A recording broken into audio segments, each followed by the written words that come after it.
Some viewers may find the following video disturbing. Viewer discretion is advised.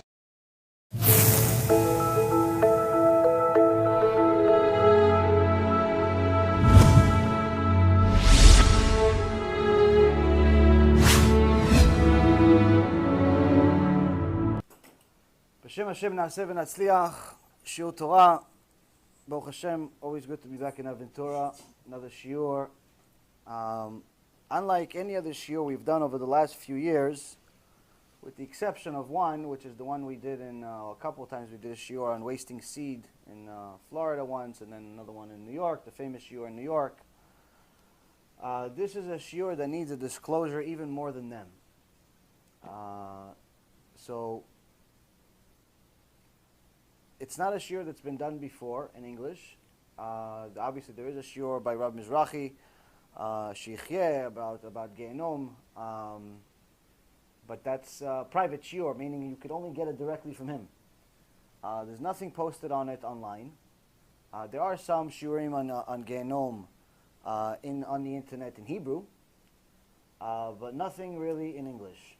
And you guys have been asking me, and many other people have been asking me to do a shiur about Gehinom for at least a couple of years, and it's really been me that hasn't wanted to do it. And it's not necessarily because we want to hide the truth, chas v'shalom, as you see from every week's shiurs. There's more and more truth every week. There's more and more tshuva every week. But there's also a certain level of what you think people can handle.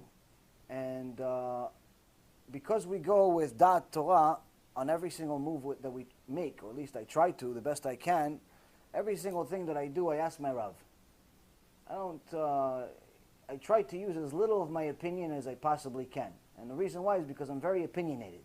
I have a lot of opinions, which means that I have to use it less and stick to the Torah.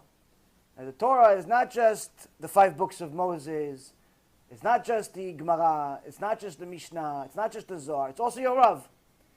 And once in a while, there's a certain thing that you can do. You have to ask your Rav, but there's a time and a place for everything. So, for the last couple of weeks, we've been delaying this shiur because we got to a Mishnah in Pirkei Avot. We are now up to number 84. But we've been up to number 84 for almost a month. And the reason why is because we didn't start 84. And the reason why is because there's no way to escape the subject of Gehinom.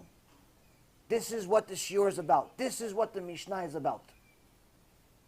Meaning that if you want to lie,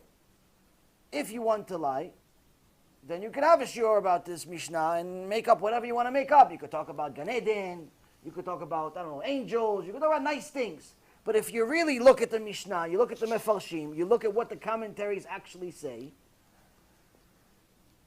the reality is that the subject of punishment, the subject of reward, the subject of Gan Eden, and the subject of Gehinom are very much a critical part of the Torah, just as much as Shabbat, just as much as kosher, just as much as modesty, just as much as conversion, just as much as how we are against idolatry, and so on and so forth. But nonetheless, in the Western world, and I would say probably 99% of the world, not just America, most people don't believe in Gehinom. Most people never heard anything about it. Maybe they heard a few little stories here and there, and they say, no, it's not really real. They ask their rabbi, what about Gehinom? Oh, no, it's a washing machine. It's a washing machine. There's an article in Chabad.com or .org, whatever the website is, where he wrote about Gehinom. Someone asked them, is there a Gehinom in Judaism? Is there a Gehinom in Torah? And they wrote an article about 5 or 6 years ago that pictured Gehinom to be such a nice place. I wrote him, I want to go there. It was such a nice place, such a nice washing machine. Honestly, it sounded better than Gan Eden. They didn't like my comments, so they didn't publish it. But nonetheless, I wrote him a bunch of sources of how he's wrong. And none of what he says is in the Torah. Nothing. It's all made up. But unfortunately, the Western world has been lying to you and me and everyone else and telling you that Gehinom is a washing machine. It's been telling you guys that the most important thing you need to know about Gehinom and punishment in general in Shamayim is the busha, embarrassment. Embarrassment. Well, I'm going to go through the books, not just the Mishnah's commentaries. We're also going to use Tana Devei Eliyahu. We're also going to use Gemara. We're also going to use the Tanakh. We're also going to use the 5 books of Moses. We're also going to use some of the Sifrei Tzadikim like Sharei Gilgulim and many others. We're going to use no less than 50 different sources. So at the end of the shiur, my goal is not necessarily just to give you guys nightmares. I don't necessarily want to give you nightmares. To be honest with you, to give this lecture is a nightmare. I've been trying not to do it. If it was up to me, I wouldn't do it. But in a generation where most people think that Yirat Shamayim is a curse word or is politically incorrect, it's time someone did it. And Makom she'en ish tishtadel liot ish. A place there's no leader, at least try to be one. So like I told you guys on Sunday shiur or last week's shiur, that even if I was an aton, even if I was a donkey, and I came over here and I told you, Hashem Yitbarach said, keep Shabbat. And here's the pasuk, Parashat Ki Tisa, here's pasuk, Doesn't make a difference who I am. If I'm providing you sources for what I'm saying, it's irrelevant of whether I'm a donkey or a me. So the goal of today's shiur is to show you that in no place does it say that you should be worried about Gehinom because of the busha. In no place does it say that you should be worried of Gehinom because it's a washing machine. Not only does it say nothing, this is a figment of our politically correct mind. This is what we would like for it to be. We would like for it to be a 12-month sentence, like people think Gehinom is only 12 months. This is as far from the truth as possible. We'd like for it to be that we could go against Hashem, eat whatever moves, whatever doesn't move, dress like prostitutes, steal like thieves, violate Hashem's name on a day-to-day basis, but we only have for 70, 80, 120 years, but we only have 12 months to suffer for it. And it's not really that big of a suffering. It's like people are making fun of you. So you're embarrassed for a year, miskin. I haven't found that in the books. Now I'm going to go over the sources. I'm going to go over what it says verbatim. Not my language, it's not my opinion. If you don't like it, complain to God. I'm going to try to use as little of my opinion as possible. I'll try to give you as many page numbers and book names and so on as possible. I'll try to make it as fluid as possible. And Be'ezrat Hashem will succeed to develop a little bit of Yirat Shamayim. There's going to be some graphic details. I'm not going to go over into every single detail that happens over there because there's not enough time in a day to do it. If I explain to you what happens in one of the Madurim, just one, the 7. If I explain to you what happens just one of them, time will end and we will not be finished. In fact, I don't know if there's enough time in today's shiur to do it. Even if we plan to have a 3-hour shiur like regular, I don't know if it's enough time to cover all the information that I have. This may actually have to be a series, unfortunately for me. It's a kaparat avonot, but nonetheless, it's a merit, and Be'ezrat Hashem, Kadosh Baruch Hu will see that I don't intend to get any kavod out of this, I don't intend to get any merit out of this, I just want you guys to understand that whatever anyone's told you about Gehinom is an outright lie.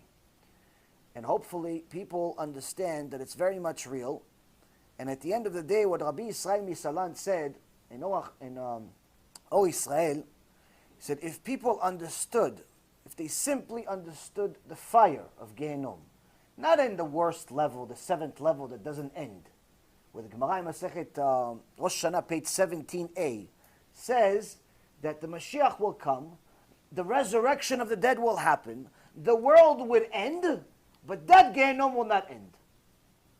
That Gehinom will not, that section of Gehinom will never end. We're not talking about the 7th level. He says the lowest level, the first one. If people just understood the magnitude of the fire in the first level, they would say, you know what, Hashem, don't give us any reward. Just don't take us there. Don't give us any reward for any mitzvot. Just don't let me go into this Gehinom. It's enough that I don't go to Gehinom for a moment as a reward for 120 years of doing mitzvot and kaparat avonot and suffering your whole life. It's enough. Just to not go there. No Gan Eden. No reward. Nothing. If you understood what it means. Now some people hear some things about Gehinom from time to time that I say small little tidbits. They say, oh yeah, do more, do more. Now if at the end of this year you're still that excited, that just means you're numb. It just means that unfortunately you're numb and there's a lot more work we need to do tshuva. Because if you understand some of these things, it's not normal that you cry in the middle of learning. It's not normal. You don't usually cry learning about Rabbi Akiva. You don't cry learning halachot. It's not a normal thing. But nonetheless, it's needed. One of the Ma'amarim, it says Rabbi Akiva one time, he was able to see things that most people cannot. And he saw a person running back and forth, collecting wood. Now this person looked disheveled. He looked distraught. He was full of smoke. He was full of injuries. And he was carrying wood back and forth. And running fast as if, mamash, someone's chasing him, but he doesn't see anyone chasing him. He tried telling him to stop. He didn't stop. He tried telling him to stop again. And he didn't stop. And then he says, I command you to stop. With the zchut of the Torah, I command you to stop. And the man stopped. He says, who are you? He says, I'm not from this world. I'm not from here. He says, I know. Who are you? And what are you doing here? And why do you keep carrying wood? He says, this is my punishment. I am in Kafa Kela. Kafa Kela happens before Gehinom. I made sins in my life, and my unfortunate punishment is that I have to collect wood. So they could burn me with this wood in the morning, and then they can burn me again at night. They burn me into ashes, and I feel more pain times 60 of what you think is pain. And then I go into ashes, and I go to nothing. And then they bring me back. And then I go chase wood again to go burn myself again. This is from Rabbi Akiva. It's not from Yaron Reuven. So if that was a little hard for you, it's okay if you leave. You should watch the shiur later on at least. Maybe you can only handle 10 minutes at a time. Maybe you can handle only a half hour at a time. I don't know. All I know is that it's not an easy shiur. Not to give it, not to study it, but nonetheless we all need to know it. Because the Gemara in Masechet Brachot says, when someone has the Yetzer Hara come to him to make a sin, he says, say Kriyat Shema. Say Kriyat Shema. Why say Kriyat Shema? Say Kriyat Shema, so remember there's a God. If that doesn't work, you still want to go out with the Goya. You still want to go out with the Goy. You still want to eat non-kosher. You still want to be not modest. You still want to do this. You still want to go against the Shem for whatever reason or another. He says, learn Torah. Why learn Torah? It'll remind you you're not allowed to do it. If that doesn't work, the Gemara says, okay, I did Kriyat Shema, babkis. I learned Torah, nothing. I want to sin even more now. What I do now? It says, remind him of the day he's going to die. Remind him of the day he's going to die. Why is that? That's it. Doesn't say anything after that. Doesn't say, talk to him about anything else. Why? Once you actually know what happens when you die, you don't need anything else. So that's what we're going to start off with. So Rabotai, prepare yourself. Again, I won't be offended if you can't handle it. Either way, Be'ezrat Hashem will succeed in getting a little bit of Yirat Shamayim into the Western world. So now, first and foremost, we should know a story of why these shiurim have been a very critical part of Am Yisrael for generation after generation until, unfortunately, our disastrous generation. If you look at the ma'amarim of the Admor Mikosk, some of these Hasidim, I mean, honestly, you feel like it's like so far away, it might as well be Moshe Rabbeinu. Might as well be Moshe Rabbeinu. And they asked him, Kvod Arav, how come the Goyim, with their idolatry, how come they succeed so much? Just last week, Shem and Achem, last week, they did mass conversions in Israel. Mass conversions to Christianity, to idolatry. Mass conversions in Israel. In Eretz HaKodesh. Mass conversions. So already they're asking the Admor Mikos, they were succeeding even back then. Say, Kvoda, how come they're succeeding on us? We barely can start Chavruta. We barely have a shiur with 25 people. Why? He says the Kofrim, the heretics, עובדים את השקר באמת, ואנחנו עובדים את האמת בשקר. The Kofrim, the heretics, they work their lies, their sheker, 100%. באמת. We have the truth. We go half-ass. We don't do it באמת. If you really believed in everything the Torah says, you wouldn't be the happiest person on earth. You go outside every single day. Outside, you wouldn't wait. You wouldn't say Modeh Ani in your bed. You'd say Modeh Ani in Shamayim, Modeh Ani, that I'm a Jew. You'd actually say, every time you see a Jew, you see Donald Trump, you see Bill Gates, you see Warren Buffett, you see all these goyim, Baruch Shelo Asani Goy. Looking at them, dafka. Not looking at some homeless goy, thank God I'm not a goy. No. Looking at the gvirim, the ashirim, and saying, Baruch Shelo Asani Goy. If you actually believe what it says in the Torah. Unfortunately, we don't. Unfortunately, we see videos that talk about Donald Trump, we all get excited. Oh, wow, look, Donald Trump saved Rabashkin, yay, that's from Hashem, yeah, it's good, he's a good leader, Mashiach is coming, same Gimatria. Let's invest more money in Bitcoin, in the stock market. So we get excited. We get excited about Donald Trump. We get excited about nonsense. Instead of being excited that we're Jews, you have the truth in your pocket. So, Rabotai, when we're scared to tell the truth, it gives the kofrim, it gives the heretics, it gives the Avdei Avodah Zarah, the idol worshippers from Christianity, the heretics, and other fools from Islam, or other idol worshippers from Buddhism, all other religions, it gives them even more strength. Why? Go ask them. Go into their churches. Go into their mosques. Go to their Buddhist churches. See if they're all struggling for money. I don't think it's ever existed in history that a church struggled for money. Why? Because the fools that follow it, lie or no lie, they work it be'emet. We, barely. But we have the emet. So one of the reasons why is because we're trying too hard to please everyone. So it's time to forget about pleasing everyone. It's time to please Hashem. And if this was not in the Torah, we wouldn't talk about it. So the first thing a person needs to know is realize that he's not going to be here forever. Some are going to live 120 years like Moshe Rabbeinu.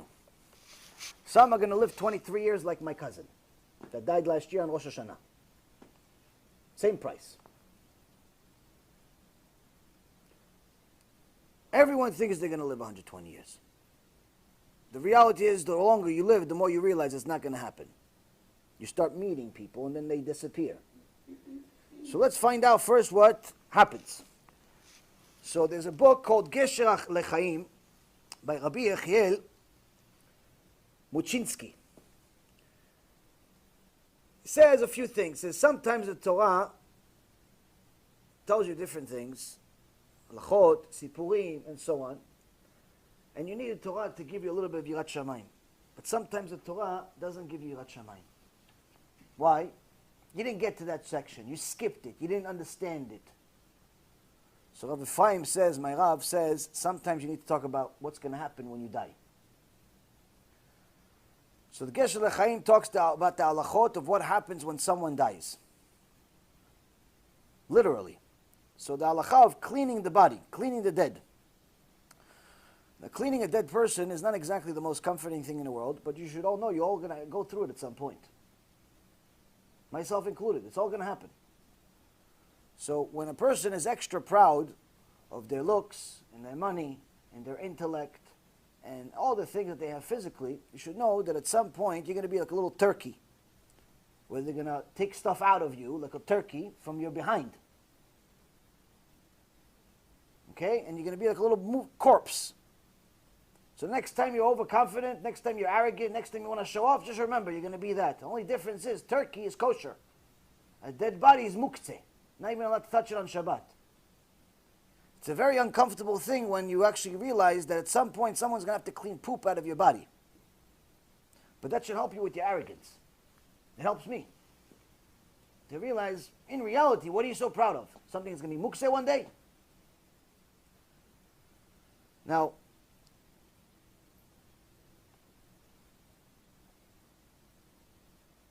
after someone goes into the grave, according to halakha, should be 1.25 meters deep. 1.25 meters deep. You have to put the legs first and then the head. If anyone ever experienced or saw a funeral, it's mamash a kaparat avonot. It's a disaster, it's a traumatizing experience, regardless of what religion it is, but even more so in Judaism. In other religions, sometimes they burn it, so some crazy people put that stuff in their house, the ashes in their house. Other people put it in tombs. The tombs they look like, very expensive apparently. And it looks, I don't know, I guess to them it looks good. But in Judaism, we don't have those things. In Judaism, when they put somebody in a tomb, it literally looks like a sack of potatoes. It's being put into a hole. That's going to be us. I'm trying to be as graphic as possible so you understand what we're talking about here. Now, anyone that saw it should be traumatized a little bit. If you haven't seen it, most people have the same conclusion as you. That's it, the end. Finished. Guy finished. He lived 70 years, 80 years, 90 years. Done, he's finished. That's it. Little potato bag over there. Finished, done. Go home. Everybody says Kaddish. They do for the first year. Finished. And the little potato bag over there is done. Not so. The Torah Kedosha says this is when life begins.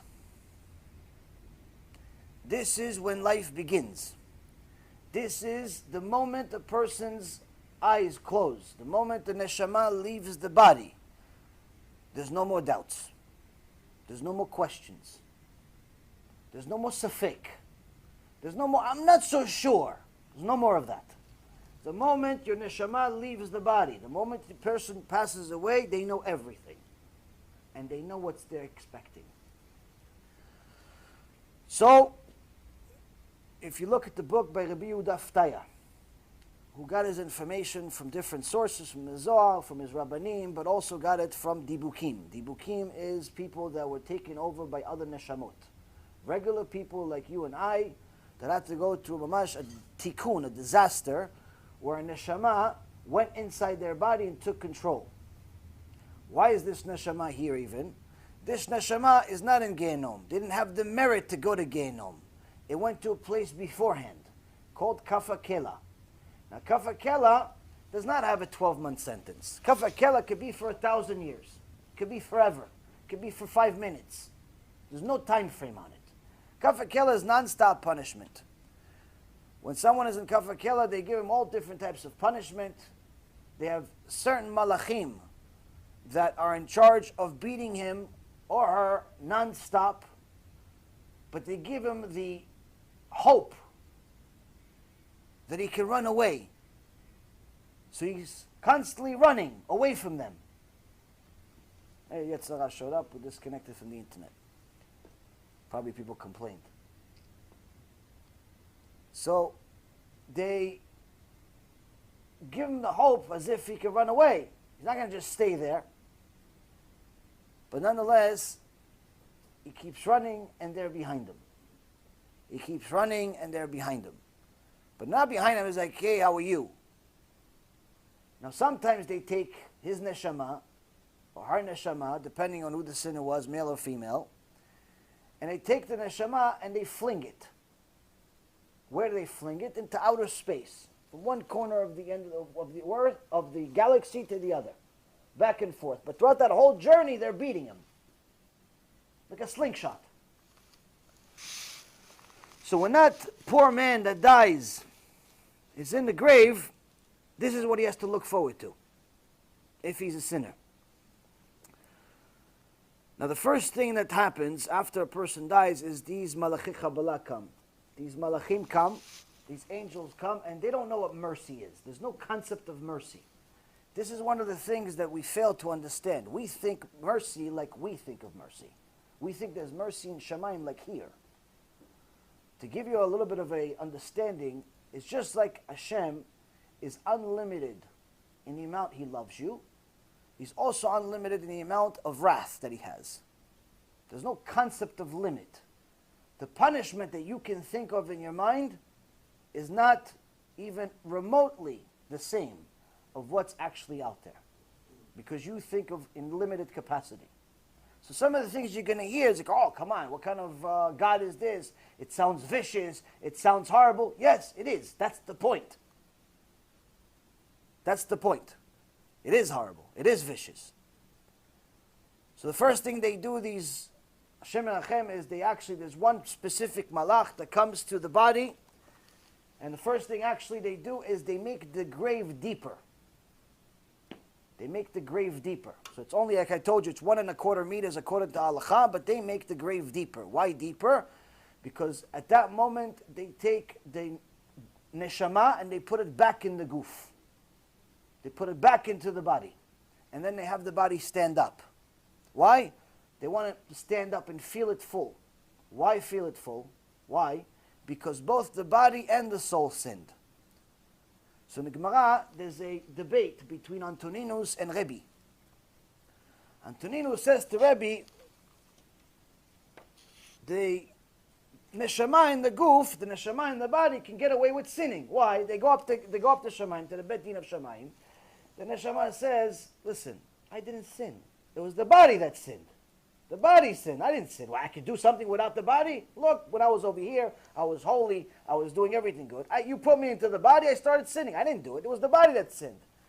The body says to Shamayim, look, I can't move. Look, as soon as you took the neshama out of me, I was fit. I couldn't move. I'm a golem. Nothing. A piece of meat, steak. Nothing. So that's what Antoninus said to Rebbe. Rebbe says, no, it's different. What's it different? What is it like? It's like there was one time a person that had a gina, had like a garden. Had a garden. In the garden, he wanted somebody to take care of it. So two people that were available, one guy was blind, and the other guy was a neche, was paraplegic. Couldn't move his legs. Said lame legs, didn't work. So they said, listen, watch my garden. He knows they're not going to steal. They can't move these two. But these two are thieves. So the guy that's blind said to the guy that's lame, listen, you can't do anything by yourself. But we can do it together. We can do it together. Why don't I put you have eyes. I don't have eyes. I can't see anything. But it smells good here. There's maybe good apples, maybe there's good fruits. Let's take some stuff. How do we do it? I'll put you on my shoulders. And you can see where we're going, and I'll walk. I'll take you where. You tell me where to go, right, left. And that's what they did. The guy, the Baal Habayit, shows up, everything is empty. He said, who stole my stuff? And he sees the guy that's blind, says, I can steal, so I can't see what's even here. The guy that doesn't have legs says, I can't even walk. Where am I going to go with all the stuff that was stolen? I don't know, maybe somebody stole it overnight. It's not us. So the Baal Habayit was not a fool, and he says, no, my friends. It was you that did it. You were the only ones that were here. So he put the blind person in one place, and he put the lame person on top of him, and he beat them up together. He judged them as in one individual. Rebbe says this is the neshama in the guf. The neshama goes to Shamayim. He says, Hashem, I can't sin without the guf. I can't sin without the body. The body says, Hashem, I can't even move without the soul. Hashem says, put them back together and judge them as an individual. No free lunch, my friends. No free lunch. All those people that tried to kill themselves thinking that after they kill themselves, their troubles will be over. If they actually know what's going to happen the minute they die, they'll regret the moment they thought about ending their life. Because life actually just begins at that moment. This source of this story is Gemara Masechet Sanhedrin, page 91b.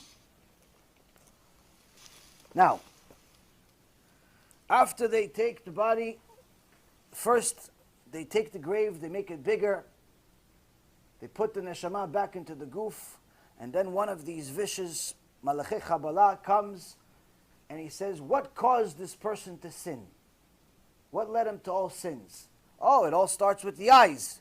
He looks at his friend's garden, he looks at his friend's bank account, he looks at his friend's wife, he looks at his friend's this, he looks at his friend's that, she looks at her friend's this, she looks at her friend's that.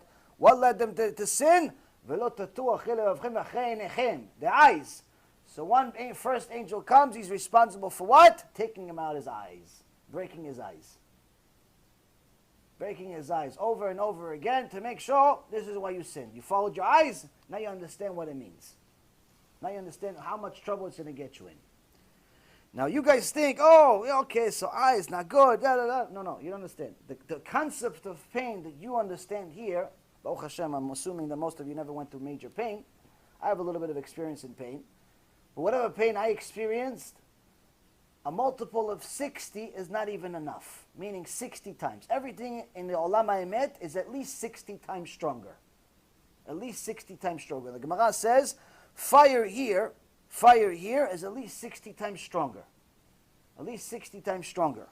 The Baal Matok Midvash put commentary in recent history, recent generation, just died maybe 10 years ago. Matok Midvash, he told his student, he would take his kids, his students that were 6, 7 years old, on a trip. Annual trip. Where we take them? We take them to the woods and they'd have a little bonfire. What, to put potatoes in? To put some marshmallows? No. I had a bonfire in the woods, and I told these little 7-year-olds, you see this fire? It's hot. Gehinom is at least 60 times hotter. Don't sin. Gehinom is at least 60 times hotter. At least 60 times this fire. Don't sin. All the little kids, Baruch Hashem, they have Yirat Shamayim already at 7 years old. So today, we don't even teach 70-year-olds about Yirat Shamayim or Gehinom. In previous generations, 7-year-olds already knew what Gehinom was. Just to give you an understanding of where we stand. This is just one generation away. One generation difference. So, one of the shiurim that's actually in Hebrew, it's a very good shiur, very educated, is by one of his students. And as a matter of fact, anyone that speaks Hebrew should probably watch it. His name is Rav Yitzchak Cohen. So anyway, he teaches a lot of Zohar, a lot of Kabbalah stuff, a lot of really interesting things. So now, what's the source for this kafa kela? Is it just a figment of our imagination? Is it just something, maybe you made it up? Maybe this, maybe that? Because really, some of the stuff we already said in the first few minutes is kind of crazy in comparison to a regular shiur Torah in the world. Now, in Kohelet, Ecclesiastes, it says, "Vayusif da'at, yusif machov." The more knowledge you have, the more pain you have. Why the more knowledge, more pain? It's supposed to be knowledge is power. That's the American saying, knowledge is power. No. In the real world, in Torah world, the more knowledge, the more pain. Why more pain? You realize how far you are from the truth and how much work you have to do tshuva. There's no frum anymore. There's no religious anymore. There's ba'alei tshuva. That's it. It's the only thing that's available. Alvai, we become ba'alei tshuva. Alvai. Someone leaves this world as a real Baal Tshuva. All these people that think that they're religious because they have hats or beards or this or that, dreaming. I'm telling you from experience. I'm telling you, I see a lot of people. I talk to Hasidim, I talk to secular, atheists, goyim, Jews, whatever. I'm telling you, alvai in this generation, you're a real Baal Tshuva. Alvai. Everyone thinks that they're okay. They're even worse shaped than they thought. They have a bigger spiritual sickness than they thought because they think they're okay. Why? If you're not scared on a daily basis, you're not doing tshuva. You're not doing tshuva. So already we have from Shlomo HaMelech, he told us, you're supposed to be afraid. What are you supposed to be afraid of? First, you're supposed to be afraid of the day of death. Because in the book of Samuel, 1, chapter 25, verse 29, it already talks about Kafa Kela, where David HaMelech's wife, Abigail, tells David, and the soul of your enemies will hurl to Kafa Kela. May all your enemies, may they all go to Kafa Kela. So here we have, this is one of many sources. So you know I'm not making this up. There's no special company I have inside. It's called Kafa Kela. There's really a place called Kafa Kela. So, now this Kafa Kela happens before Gehinom. How long is the sentence? According to the Dibukim, that many of the Chachamim, the Mekubalim, the Kabbalists in previous generation and current generation, there's actually a few Mekubalim to talk about this. One specific one, his name is Rav Yosef Shani. Rav Yosef Shani is a very, very big Talmid Chacham, Mekubal in Israel. He is the grandson of Ahavat Chaim. Anyone that knows some mystical books, a lot of really good stories, a very, very famous book called Ahavat Chaim. Ahavat Chaim was a very big Mekubal a little over 100 years ago or so, maybe more. And he saw some serious things in his life. He saw all types of spirits, ghosts, this, that, Dibukim, and so on. He has a book full of these stories. People coming back from death, people dying, this, all types of really, really interesting things. Scary stuff, though. But nonetheless, this is his grandson. Now, in the previous generation of 150 years ago, some people like this existed, even in a recent 35, 40 years ago. Baba Sali existed. We knew he was one. There was a few others. Rabbi Yudaftaya, there was a few. Now, it's very hard to find, because a lot of people say they're Mekubalim, but in reality, they're just con artists. But now, if you hear someone to Talmid Chacham, he doesn't have to say much. 5 words come out of his mouth. If what comes out of his mouth, you'll know if he's Talmid Chacham or not. You hear his shiurim, is genius. Genius. And some of the things that he says, and some of the things that he experiences and knows and writes about, mamash extraordinary. And he's dealt with dibukim. He's dealt with people that have been possessed. He's dealt with taking the neshama, taking your neshama, putting it somewhere else, and all types of very, very mystical parts we're not going to go over right now. But the point being is that from all of the different people from this generation, previous generation, from the days of the Gemara, from almost 2,000 years ago, all of them, in essence, agree that there's no concept of a limitation of time of how much a punishment is going to be in Kafa Kela. There's no time. It could be 4 hours, it could be 4,000 years. One of the dibukim that Rabbi Yudaftaya writes about in Minchat Yehuda is that he actually dealt with the dibuk of, with the soul of Shabtai Tzvi, Machshimo V'zicho. One of the false messiahs of a few hundred years ago went into a woman named Rosa. And took control and so on and so forth, caused a lot of trouble. But this particular Shabtai Tzvi was a very difficult soul to deal with. But nonetheless, he tells him about a lot of things that he deals with. They burn him, they put him into ashes, they build him back up, torture. So, this is before Gehinom, Rabotai. This is before.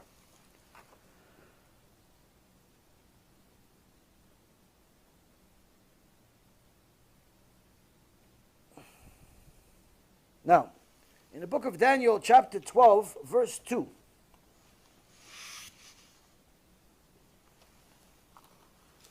Many of those who sleep, this is what the verse says, many of those who sleep in the dusty earth will awaken. These for the everlasting life, and these others for shame, for everlasting abhorrence.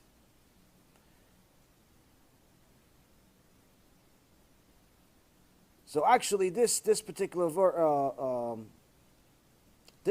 verse from Daniel 12:2, and from here we learn that the dead people, this is where the Chachamim say the dead people, the bodies in there feel pain. How much pain do they feel? So in the Gemara it says that just like, we actually went over this maybe about 6-7 months ago, just like the pain that a body feels when it's alive from a pin, you take a pin, you put it into your finger. Take a pin, put it into your leg, it's painful, right? It says just like a body that's alive, that has the neshama in the body in the same place, feels the pain of a pin, the dead body feels the pain of the worm that's eating his body. The maggot that's eating his body. Same pain, even more so. Same thing. Yeah, but you're looking at him, he doesn't have a pulse.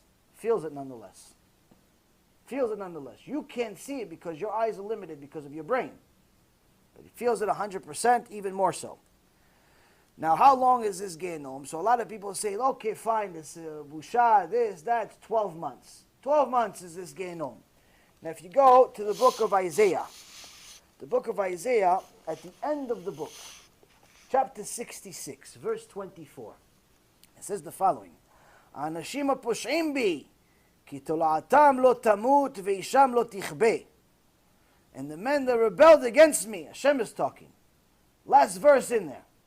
The men that rebelled against me, for their worms won't die. And their fire, meaning Gehinom, will never be extinguished. So how long is the sentence Gehinom? Torah says forever. Could be forever. Sometimes less, but it could be forever. That's the 7th level, which we'll go over shortly. So anyone that tells you otherwise, give me a verse that contradicts what we're saying, and by Baruj HaShem, we will change the Torah together. But until you can, this is what the Torah says. Now, everyone knows that before the Mashiach comes, Hashem has to send who? Eliyahu Navi. So Eliyahu Navi wrote a book called Tana Devei Eliyahu, the teachings of Eliyahu Navi. When did he do it? After he left the world. After he left the world, Eliyahu Navi taught one of the Chachamim, Rav Anan. Rav Anan was a Tana, and he came to him and he taught him some Torah. And Rav Anan wrote it. It's called Tana Devei Eliyahu, the teachings of Eliyahu Navi. So you know it's a good place.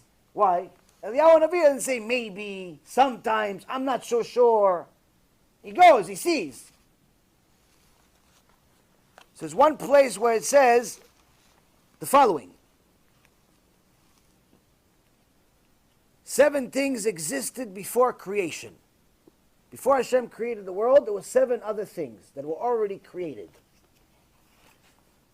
What were they? The Torah, Tshuva, Gehinom, Gan Eden, Kisei HaKavod, which is the throne of glory, the name of the Mashiach, Ben David, and Bet HaMikdash. Briefly, Torah was created, as we talked about in Masechet Chagigah, says Torah was created 974 generations before Hashem created the world. He took black fire and he wrote on white fire and he wrote the Torah. This is why your Sifrei Torah, regardless of it being already 3,300 years old, we still have the same exact law to use a white background with black ink. You're never going to see a kosher Sefer Torah with green ink. You're never going to see a kosher Sefer Torah with blue ink, with red ink. Even if it's pretty, even if it's nice, maybe you want to highlight Moshe Rabbeinu's name. Not allowed. Why? We're supposed to replicate what Hashem already did 974 generations ago, before 5,778 years.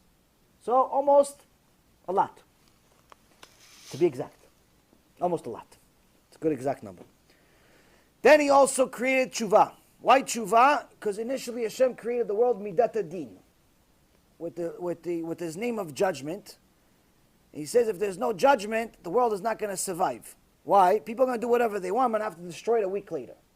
But then he said, wait a minute, but if there's only going to be judgment, I'm going to have to destroy it anyway because they're going to make sins. So it's judgment and chesed. But how do we do it? We create the concept of tshuva. They could always do tshuva. I'm going to give every single person a certain amount of time to do tshuva. Some people have 15 years, some people have 100 years, some people have 10 years, and so on and so forth. No one knows how much time they have. No one knows how much time they have. If they did, they would wait till the last minute. That's why Hashem does not allow anyone to live like they did at the generation of Noah, when people lived 1,000 years plus sometimes. Next thing is Gehinom. Next thing is Gehinom. When was Gehinom made? When was Gehinom made? On the second day. On the second day of creation, Hashem Yitbarach did not say Tov. He didn't say good. Every other day when Hashem finished the day, it was evening, it was morning, Yom Rishon, Yom Sheni. But before that it says, and he saw it and it was good. Second day, no good, nothing. Third day, double good. Tov me'od. So why no good on the second day? Because that's when he created Gehinom. That's when he created Gehinom. Wasn't happy about creating Gehinom, but nonetheless it's a very necessary part. Why was the third day Tov me'od? Because that's when he created Satan. Why? Because those are the things that are going to keep people in check. People will do tshuva when they understand that there's a price to pay for sinning against Hashem, to sinning against our Father in heaven. He didn't create us because he wants to punish us, but he created us nonetheless to follow his law, and if we don't, there's a price to pay. Just like your kids, if they don't do their homework, if they don't do what Ima and Abba said, they have to have a punishment. If they don't have a punishment, then all you're doing is growing up little Hitlers. That's all you're doing. If you don't punish your kids, then all you're going to have is a little Hitler, eventually grow up to a big Hitler. That's what's going to happen. So, where do we learn that from? David HaMelech. David HaMelech, the son that tried to kill him, Avshalom. Why did he try to kill him? Chachamim says he never told him no. You gave him everything he wanted. Eventually he wanted to be a king. He said no. Oh, what do you mean no? Kill you. So what happened? So the Yahweh Navi says Gehinom was created before the world. Gan Eden following as well. Throne of glory, obviously, in the name of the Mashiach. It's not the Rebbe from Lubavitch. It's not J.C. Penney. It's not anyone that you know. It's someone that's actually right now, there is a Mashiach.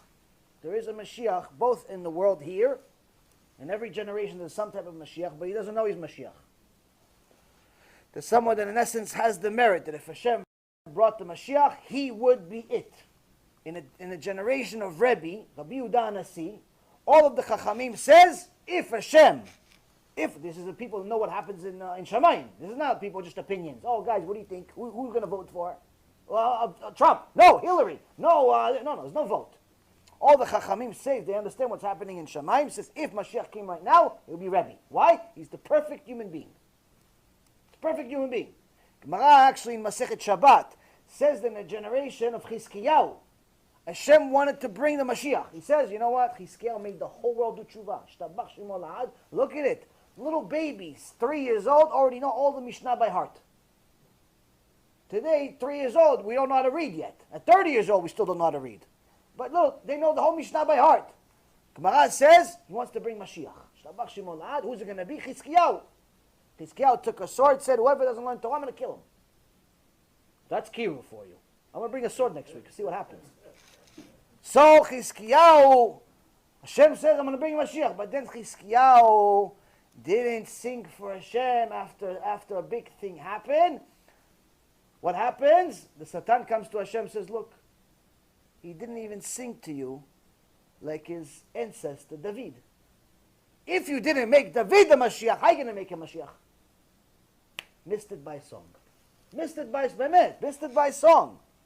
But Chizkiyahu was such a Ish Kodesh, they buried him with a Sefer Torah. Never again has it happened. Why? They said him and the Sefer Torah, same thing. Same thing. Gemara Masechet Moed Katan. Now, how do we know? Oh, last thing is Bet HaMikdash. Bet HaMikdash is Shlishi for all of the people that want to build a Bet HaMikdash. You don't need to. It's already prepared and it's already in Shamayim. When Hashem is ready to give us the Bet HaMikdash, we don't have to build anything. There's no contractors needed. There's no cement needed. There's no gold needed. Nothing is needed. It's coming down ready. Stop wasting your money trying to build a Bet HaMikdash. That's not necessary. You don't need to buy any land. You don't need to worry about the Arabs. You don't need to worry about the Christians. You don't need to worry about nothing. Just survive. Just survive. Just survive. That's all you got to do. Survive. How do we survive? Don't go to Gehinom. How do we not go to Gehinom? We keep learning this shiur. So now, Tana de Eliyahu says, how do we know Gehinom predated creation? How do we know? You look at Sefer Yeshaya, chapter 30, verse 33. It says, for Tifteh. Tifteh is another name for Gehinom. Tifteh, Gehinom has 7 names. 7 names, I'll go over it in a moment. Has 7 names. It says, for Tifteh had been prepared yesterday. It had been readied even for the king. He, meaning Hashem, has deepened and widened it. Why is he deepened and widened the Gehinom? So many Reshaim in every generation, he has to make it bigger. Its inferno has much fire and wood, and the breath of Hashem is like a steam of sulfur burning within it. So just so you know, every single human being on earth has a, thank you, has a kaparat avonot, has a mamash, a suffering that no human on earth can tolerate. What suffering is it? Smelling the smell of sulfur. Unless you've lost your sense of smell, you cannot tolerate the smell of sulfur. Why? Why can't you tolerate the smell of sulfur? If you go to Yam Melach, you go to the Dead Sea, certain parts of it smell like sulfur. I remember one time we went there a few years ago, and there's a hotel. In the hotel, they have like different salt bath, this bath, that bath, and there was one bath that was a sulfur bath. What a stench. Awful. Supposedly, it's supposed to be healthy, but the stench is mamash unbelievable. Why? Why? But it's not just me. Every person. You, me, everybody. Why? Because your neshama knows a secret. What's the secret? That's the chemical they use in Shamayim in Gehinom. Same smell. In Gehinom is sulfur. Your neshama, no, don't take me there. Finishes the tshuva. Your neshama can't tolerate it. So now this is, again, from Tanakh, Yeshayahu 30:33. You want to check it? Be my guest. This is from Tana de Eliyahu. And then he says the following. The word Tifteh means Gehinom, which was created before the universe was brought into being. When the Holy One, blessed is He, created Gehinom, He praised all of His works. Even Gehinom is worthy of God's praise, since it indirectly preserves the world, because a fear of Gehinom impels the Jews to observe the Torah. Without it, the world would cease to exist. And for it says in another pasuk in the Torah, in Sefer Bereshit, Genesis chapter 1, verse 31, God saw all that He has made, and behold, it was very good. What is very good? The Midrash says that very good refers to Gehinom, and second day is Satan. Sorry, I mixed the two before, but nonetheless, it's the same exact thing. So now you have yourself another source, Tana de Eliyahu. You have a problem, call Eliyahu Navi. Maybe I'll help you out.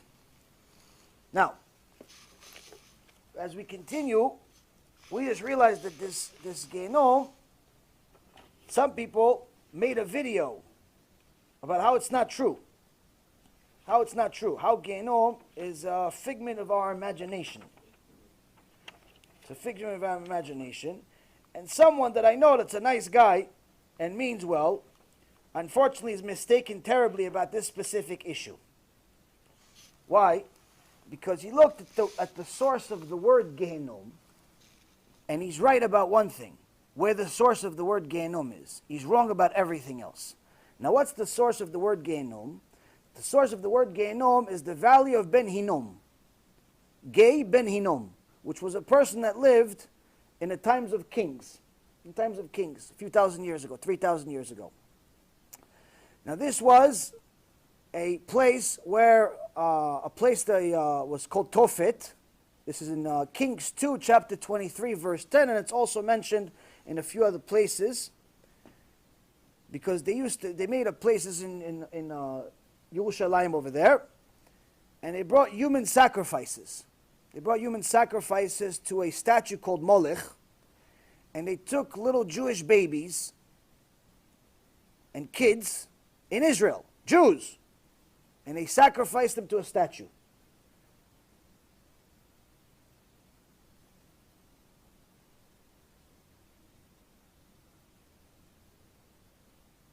But here the difference is, so that's why they call this place Gehinom.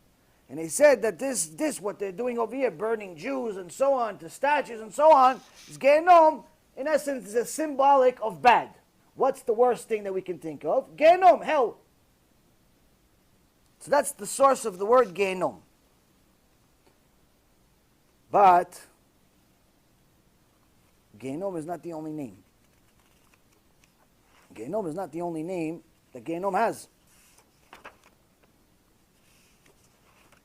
If you look at the Zohar Kadosh, you look at a few other places in the Reshit Chochmah, you're going to find out a few interesting things. First off, it says you go to Reshit Chochmah. We're going to go to Reshit Chochmah, so none of you think I'm making this up. I'm just writing notes out of thin air. And not just you guys, I'm referring to anyone that's watching it, because I'm sure I'm going to have a bunch of fan mail after this shiur. So in the Gemara, Masechet Shabbat, Daf Lamed Aleph, Amud Bet, 31 Bet. It says that Hashem created the world for the sake of Yirat Shamayim. Hashem created the world for the sake of you fearing Him. He wants you to fear Him.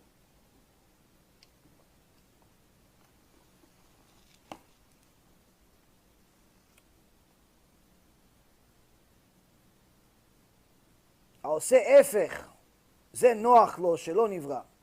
And someone does the opposite, it's better that he wasn't created. Why? Because now Hashem has to punish him. Hashem didn't create you because He wants to punish you. He created you because He wants to reward you. He wants to give you a reward. He wants you to do mitzvot. But nonetheless, that does not mean that there's a free ride, like everybody thinks. There's no free ride just because Hashem loves you. Just because you love your kids doesn't mean you can do whatever they want. Any normal person understands that. But unlike a parent of flesh and blood that's limited with their feelings, Hashem is not limited. So now, if we look at the books, we'll look at the book of Nehemiah the prophet, chapter 9, verse 6.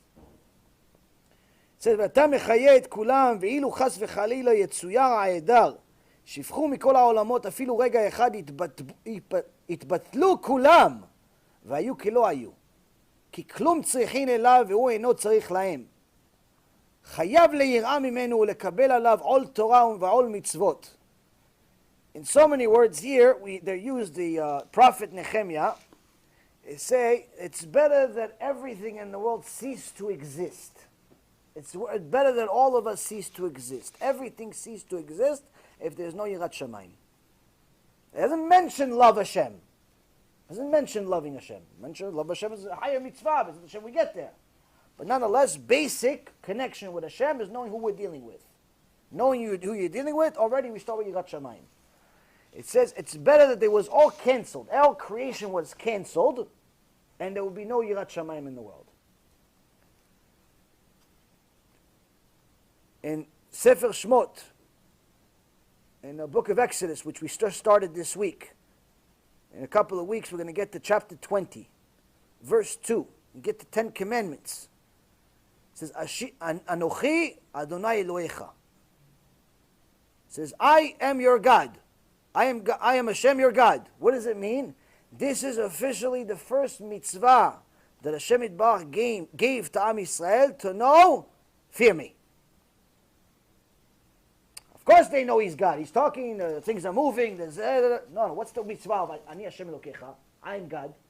What, they don't know He's God? He just killed all the Egyptians. 900 million people in 5 seconds. He made plagues, made this, made what? They don't know. Fear me. That's the mitzvah. First commandment, all of Am Yisrael gets, I'm God. What does it mean I'm God? Fear me. Now, if we move on,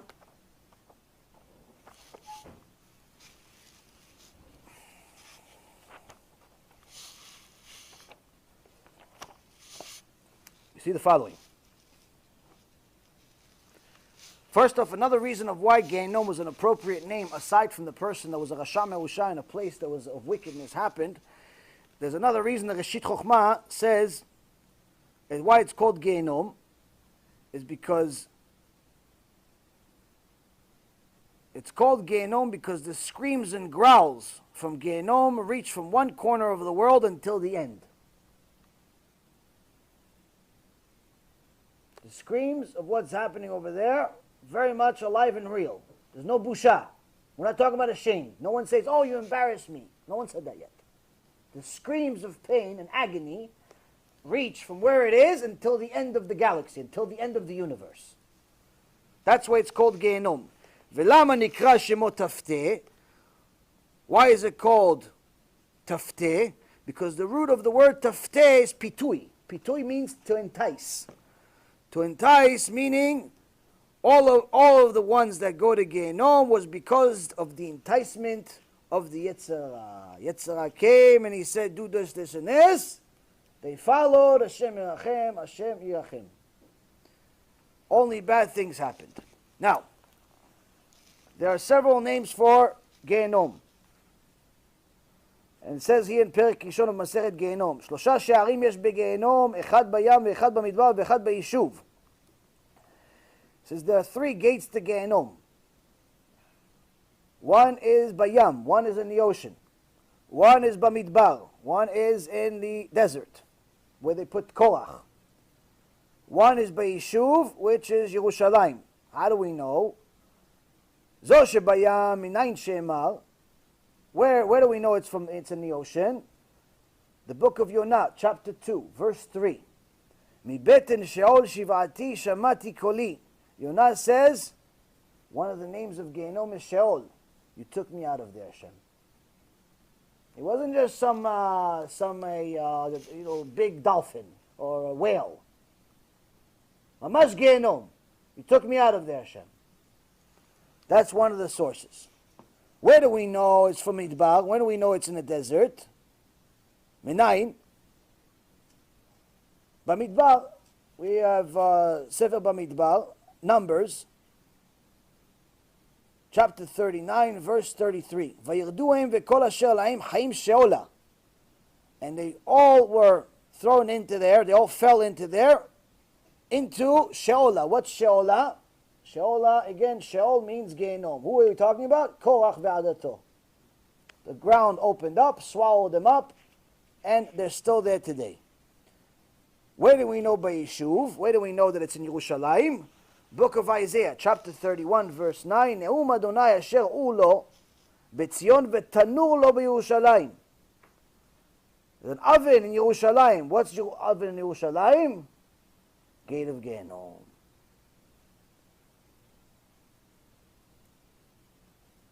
So here we see that already things are a little bit different.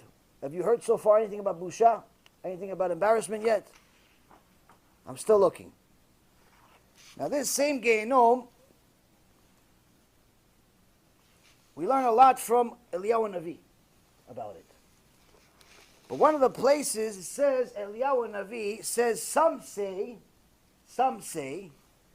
there's the openings in the ocean, in the desert, and in the Yerushalayim.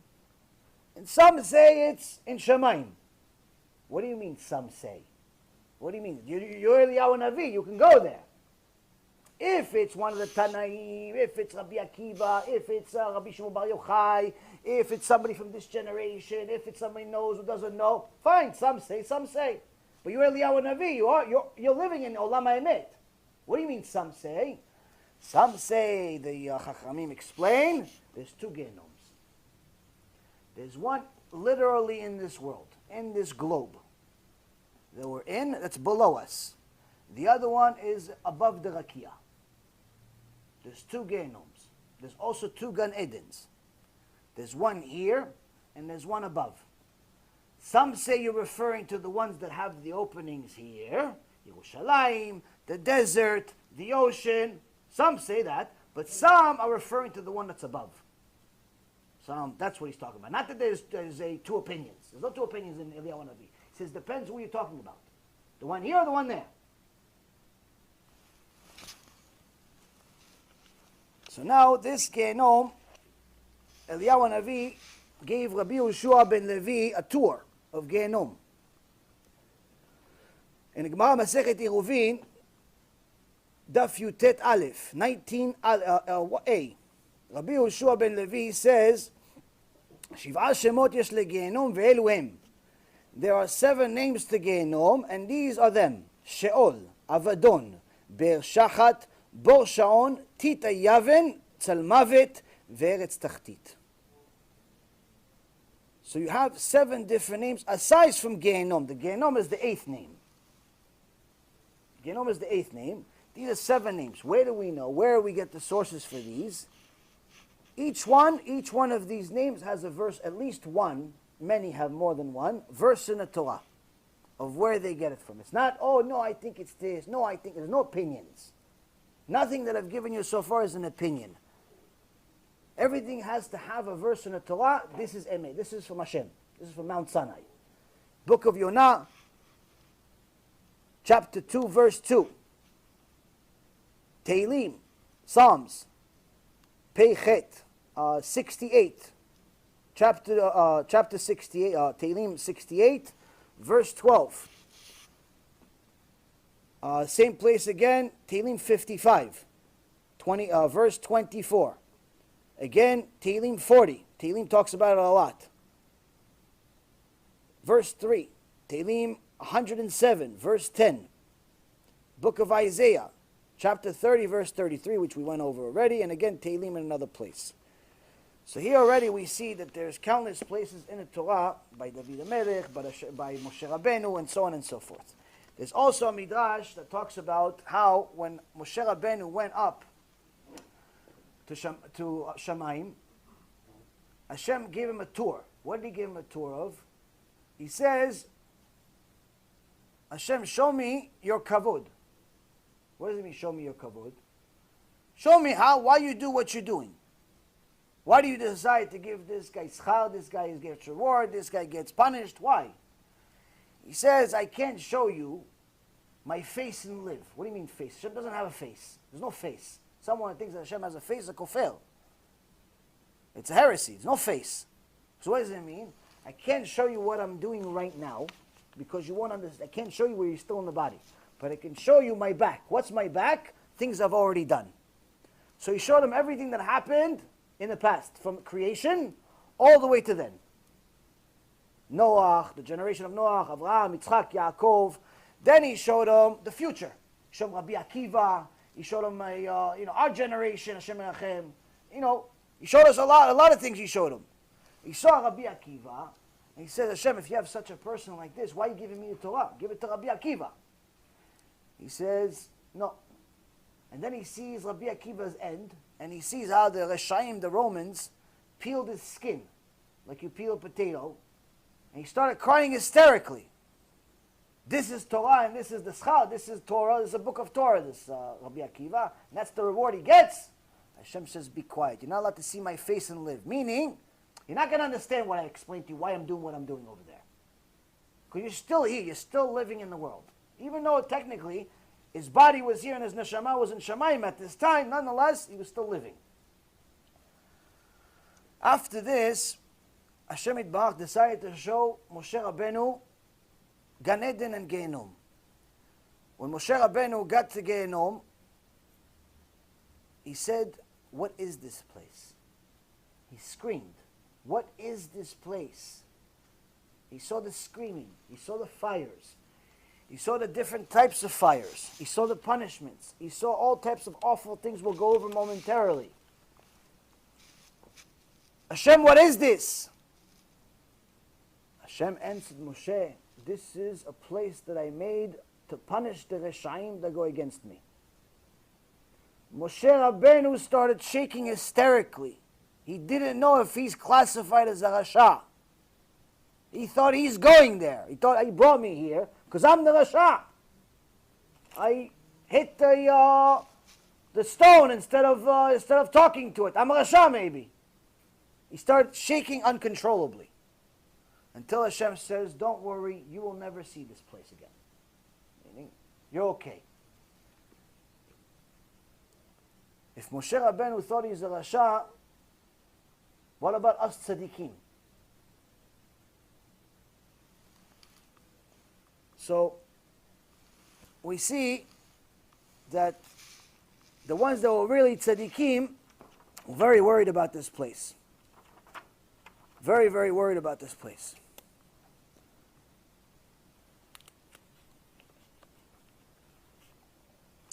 Now this Mishnah in Avot, Mishnah in the 4th chapter, 29, it says the following. Hu haya omer. He used to say, which is referring to the same Tana that talked before, which is Rabbi Elazar HaKapar. He used to say, the newborn will die. The dead will live again. The living will be judged in order that they know, teach, and become aware that He is God. He is the fashioner. He is the creator. He's the discerner. He's the judge. He's the witness. He's the plaintiff. He will judge. Blessed is he before whom there is no inequity, no forgetfulness, no favoritism, no acceptance of bribery. For everything is his. Know that everything is according to the reckoning. And let your evil inclination not promise you, meaning don't fall for the evil inclination that tells you that the grave will allow you to escape. For against your will you were created, against your will you were born, against your will you live, against your will you will die, and against your will you are destined to give an account before the King who rules over kings. The Holy One, blessed is He. Now, the commentaries say this Mishnah has a lot of stuff. They literally say that. This Mishnah includes everything. What's everything? Know that there's reward and punishment. That's everything. Know that there's someone you have to deal with. Briefly, we usually go into more details in each one, but we're already doing the concept of it. The Tana is telling you a few things. The ones that are going to the newborn that will die, Chachamim, Rabbeinu Yonah is saying this is, just to know, this whole Mishnah is about doing tshuva. Why? Eventually you're going to die. V'ametim lichyot, the dead will live again. Tiferet Israel, Midrash Shmuel, and several others are all saying the same thing, where this is talking about the resurrection of the dead. Eventually, we're all going to be resurrected if we're tzaddikim. But if we're not, then there's a different resurrection. What's the resurrection? Eternal Gehinom, eternal punishment. V'chaim lidon, and the living will be judged. Living will be judged, meaning people get punished in this world as well. But nonetheless, after. In order that they know, teach, and become aware of who He is. In essence, Hashem gives you all kaparat avonot in this world, whether it's finding the wrong coin in your pocket, instead of 10 cents you found a quarter, or if you lost some money in the stock market, or you have a headache, or you're, Baruch HaShem, a flat tire, or any of these easy ones, or difficult ones, like Bar Minan. Some people have cancer, divorces, this, that, lose kids, Shem Alachem. Someone I know, a rabbi that I know in Coral Springs, just had a 2-week-old baby die. I mean, this is a kaparat avonot. Why does Hashem do all these things? He said, listen, there is a din and cheshbon. There is an accounting that happens in Shamayim. Each one of us has a different account with Him. In essence, the whole purpose of all of these things is to know He's God. That's the point of your life, to know He's God. But to say, okay, I believe in God, but go against Him on a regular basis, that means you know the wrong God. Because this God, you can't go against Him on a regular basis. Why? Because if you know who He is, you're going to realize there's a din and cheshbon that comes up after that, after this life. He's the fashioner, He's the creator. The Meiri says that He's the one who created you originally, and He's also the one that's the Yotzer. That means that He's constantly sustaining creation. He's constantly recreating the world on a regular basis. U'amevin. He's the discerner. What does it mean, U'amevin? This is specifically catered to all of those people that have the excuse, oh, listen, this generation's a weak generation, so Hashem understands. So in Psalm 33, verse 15, it says, Amevin kol ma'asem. Amevin kol ma'asem, meaning Hashem knows every generation. He knows this weak generation. He knows the generation of Moshe Rabbeinu. He knows the generation of after, in between, before, after. Meaning, all of you can do tshuva. All of you can follow Hashem. All of you can do everything. There's no such thing as, no, we're weak, so therefore we don't have to do. No such thing. Umevin. Umevin meaning when He created the world, He knew you're going to come. He knew you're going to come, And he still wrote this Torah, meaning if this Torah was not applicable to today, he wouldn't have written the Torah. He wrote a different book. He said he would have wrote, okay, this stops at year 2017 of the Christians. This stops at 5778 of the Jews. Stops. No more. Why? Because we're weak. So the Torah stops. You don't have to keep Shabbat anymore. You don't have to keep kosher anymore. You don't have to do anything anymore. Why? Too tough. He didn't write that. He wrote the opposite. Umevin. Umevin meaning he created the world with you in mind. No excuses. There's no Moses didn't drive on Shabbat because he didn't have a car. No such thing. Dayan Wa'ed Baladin. He's the judge, he's the witness, he's the plaintiff, meaning don't think that he's going to forget anything. Don't think he doesn't know what he's doing. Don't think that you can fool him. Don't think that you can bribe him. Now many people are saying, wait a minute, what about free choice and so on? If he knows all this stuff, how could it be?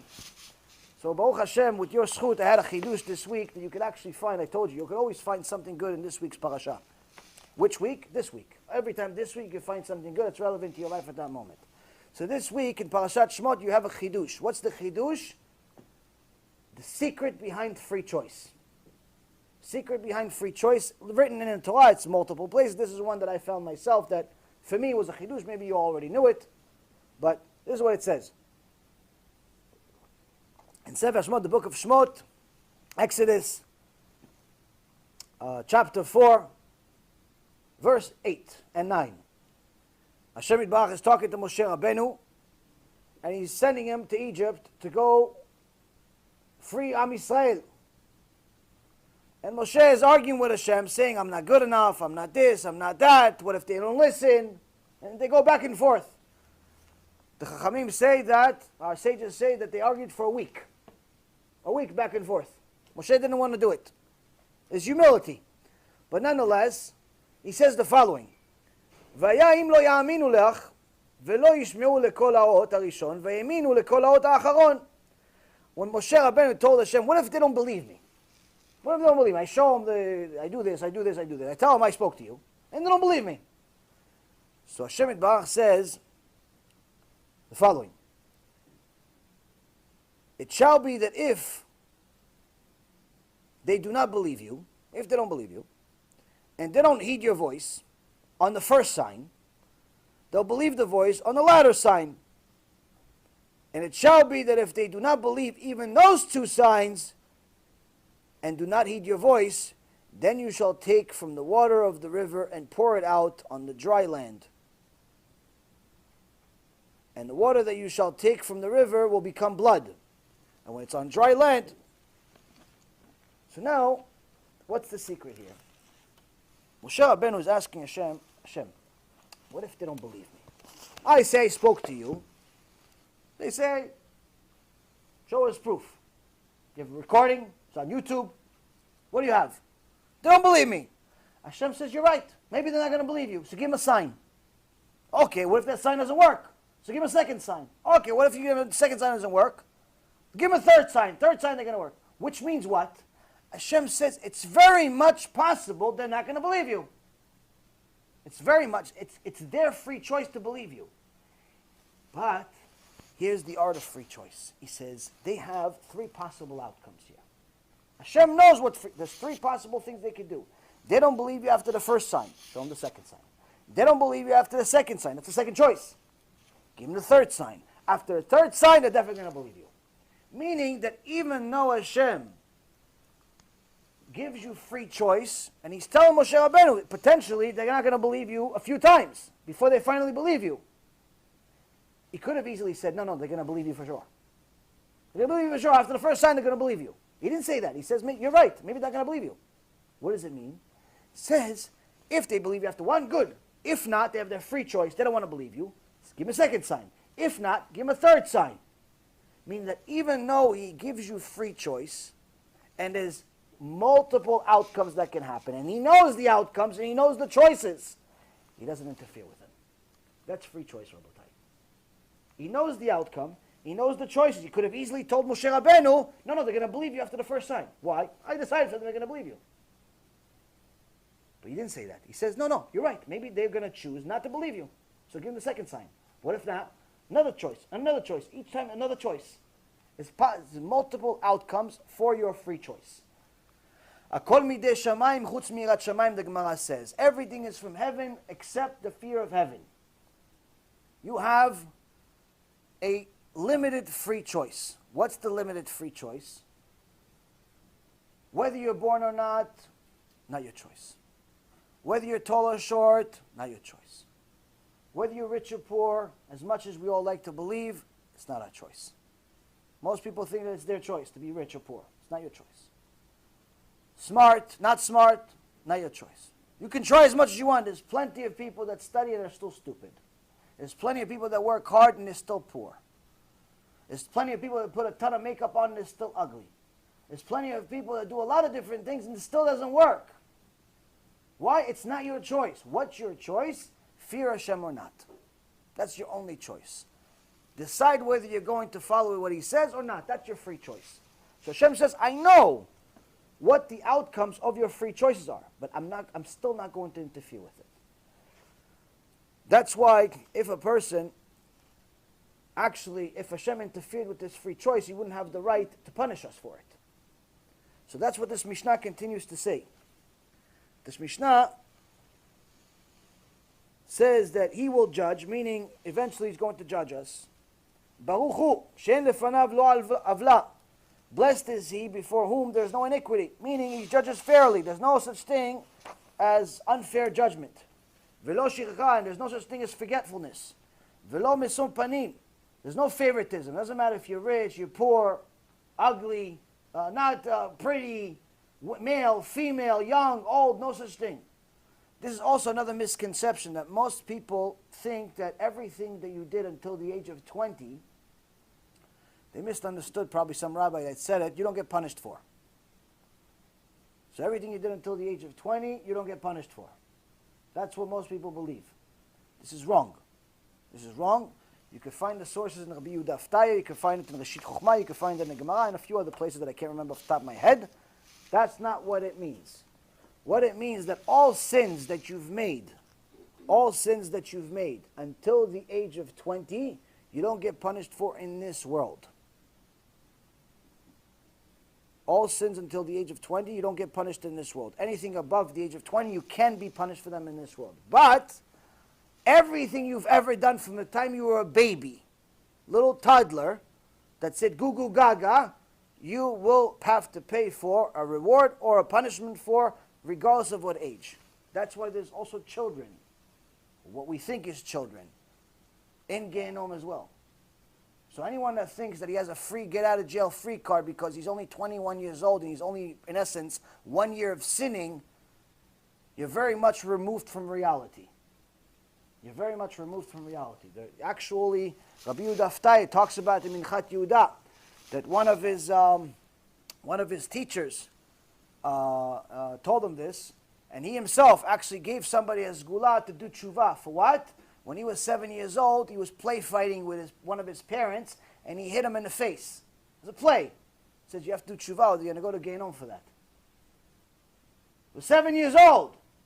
Doesn't make a difference. So there's no get-out-of-jail-free card. Why? That's the way the world was created. Hashem created. You have a complaint, go to him. There's a complaint box. Looks like a garbage pail. So now, it continues and it says, V'lo mikach shochad. Lo mikach shochad, meaning that after we realize there's no such thing as favoritism in Shemayim, after we realize it doesn't matter who your father is, it could be Gdol Ador, it could be a rabbi, it could be anything. Esav's father was also a rabbi. He was Gdol Ador. His name was Yitzchak. But the Torah says, the Tanakh says, it's Esav Saneti. There's a pasuk in the Torah that says, Esav Saneti. Hashem says, I hated Esav. Gemara says, what does it mean? No olam haba. Gemara Masechet Sanhedrin says, Esav has no olam haba. Why? He's a rasha. But his father was Gdol Ador. His grandfather was even bigger. His brother was tzaddik. What? There's no olam haba. Why? He knew the truth, still didn't do it. So there's no favoritism in Shemayim. Doesn't matter who your father is. Doesn't matter who your friends are. Doesn't matter who your uncle is. Doesn't make a difference. Doesn't matter if you're rich, poor, fat, skinny. Makes no difference. Whatever you are, wherever you are, Hashem knows. Ani mevin. He knows.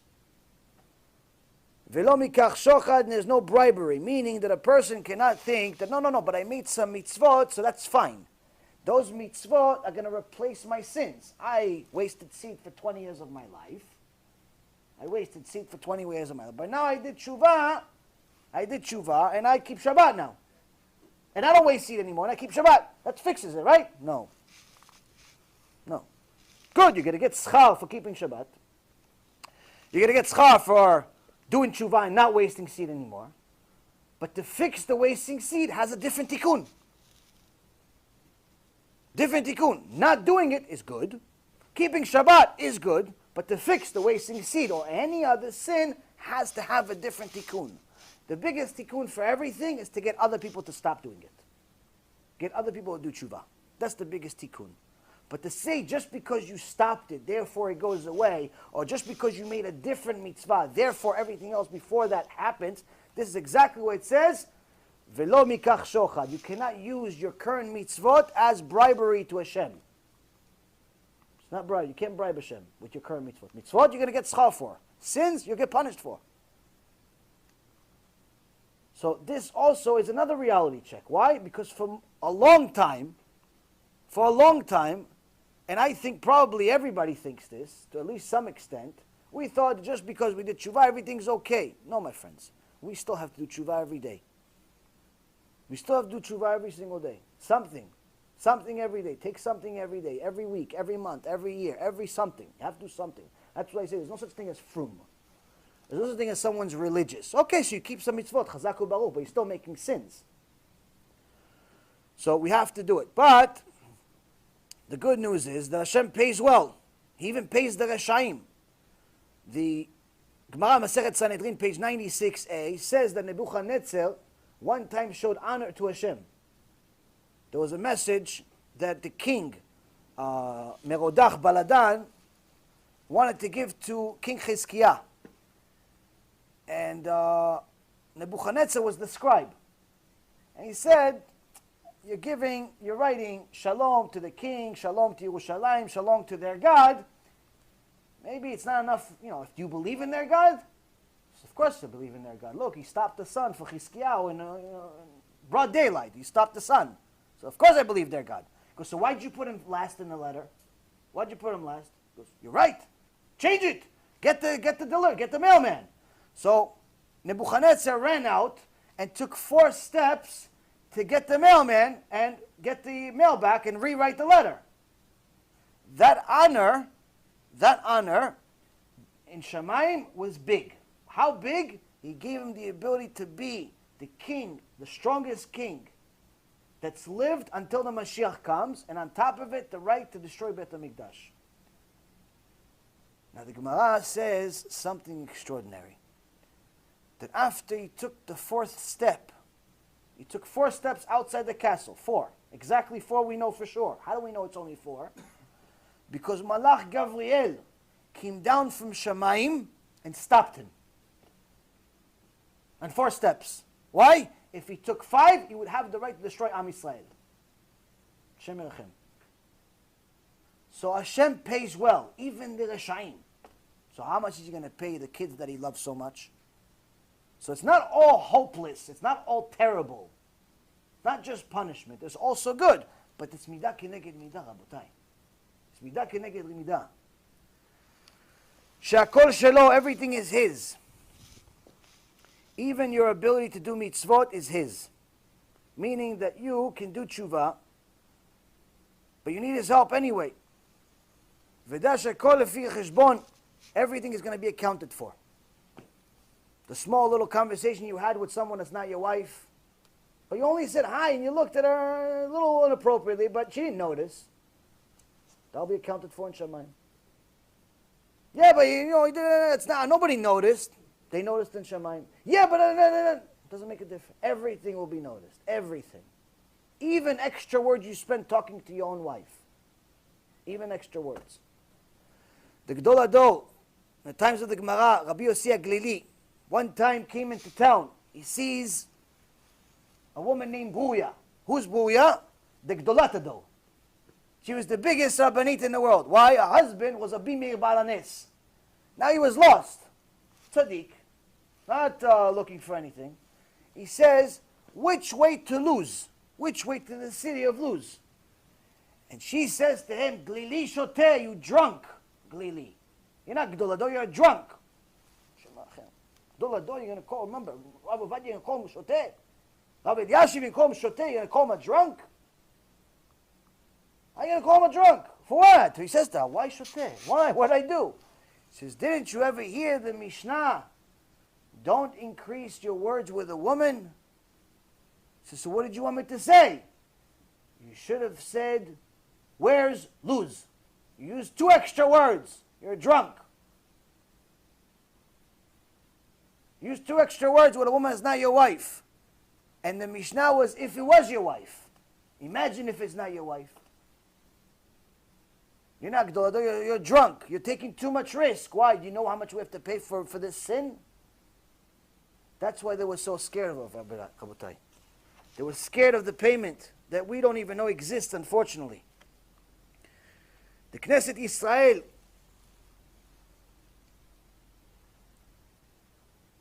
says that the reckoning, the cheshbon, is also referring to the fact of how bad the sin was. Not necessarily if it's Chilul Shabbat, or it's you didn't say bracha before you learned Torah. Didn't say that. It says how much kavanah you had in your sin. How excited were you to make a sin? How excited you are to go do something against Hashem. It says that, my friends, you pay extra for. You pay extra.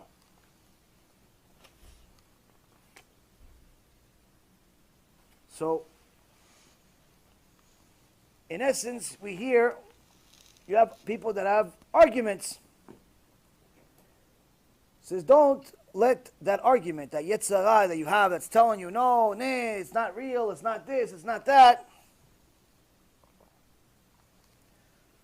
Don't let that evil inclination, yetzirah, make you think that you can get away with it. And don't let that yetzirah let you think that just because you didn't really ask to be born, therefore you can sin. Because the reality is that even though the Mishnah says you were born even without asking, you will die without asking, you will live without asking. At the end of the day, every single person in the hospice center, you told them, listen, you're dying. What do they try to do? They still try to get another breath. They still try to breathe more. They still want more. They're still willing to pay every single penny to live another second, another moment.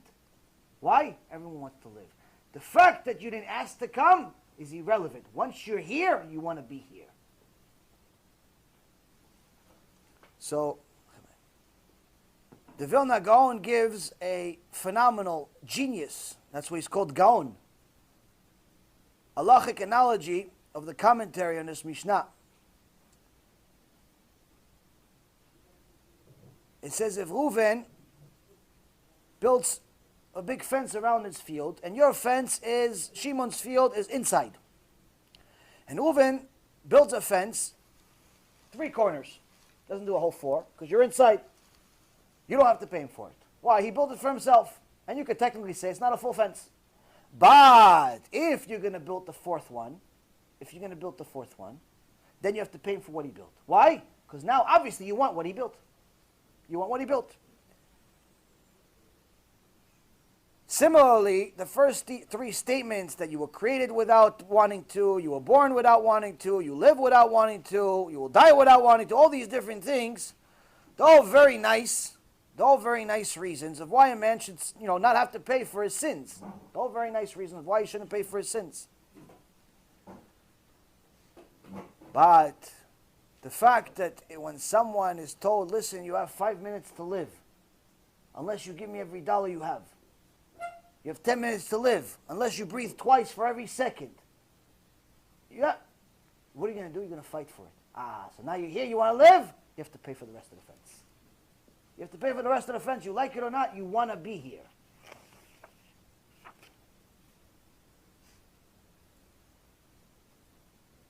Everyone tries to take an extra breath, even if they know that living another moment will be pure suffering.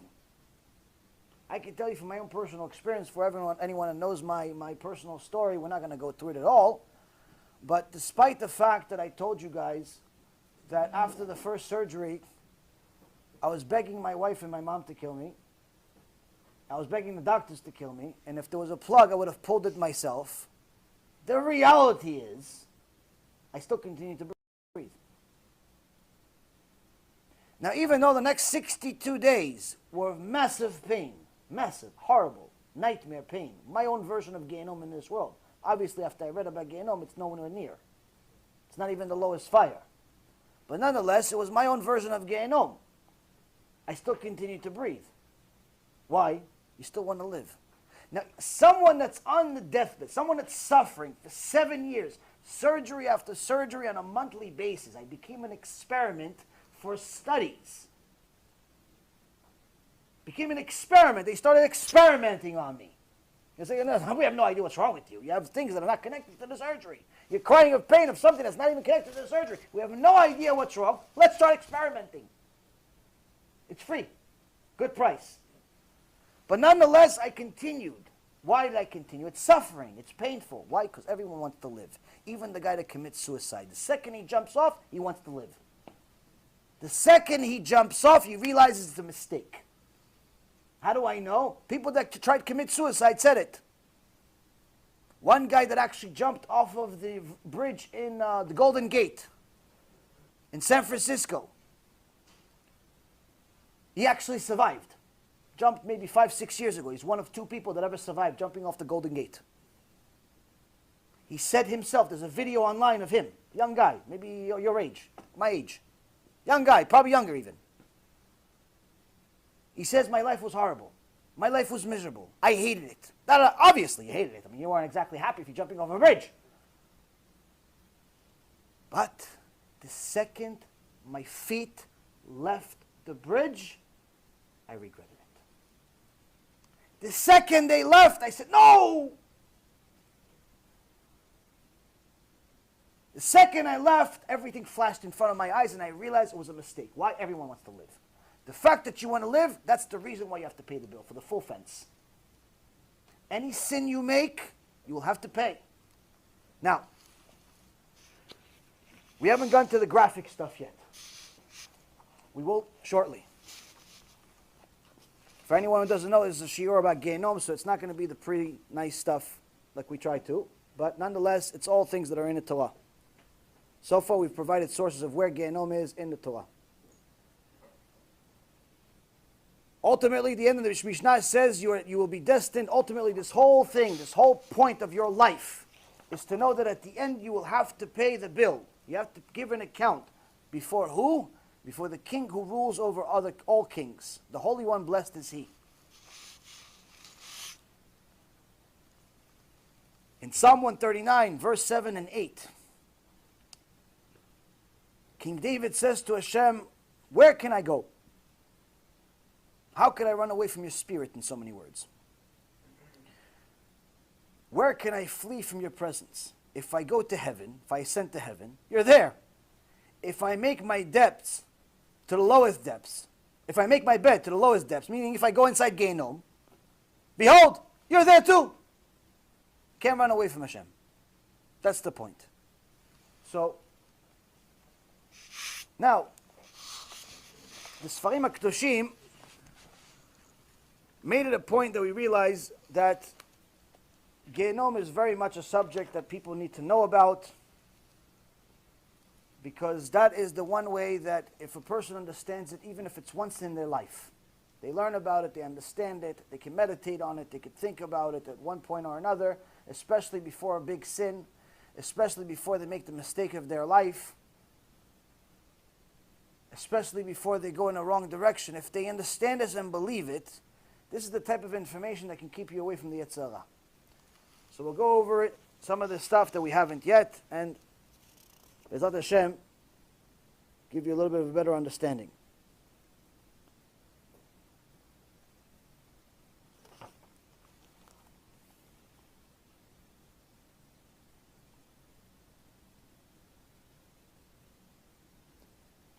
Now, in regards to the timing of how long a punishment is,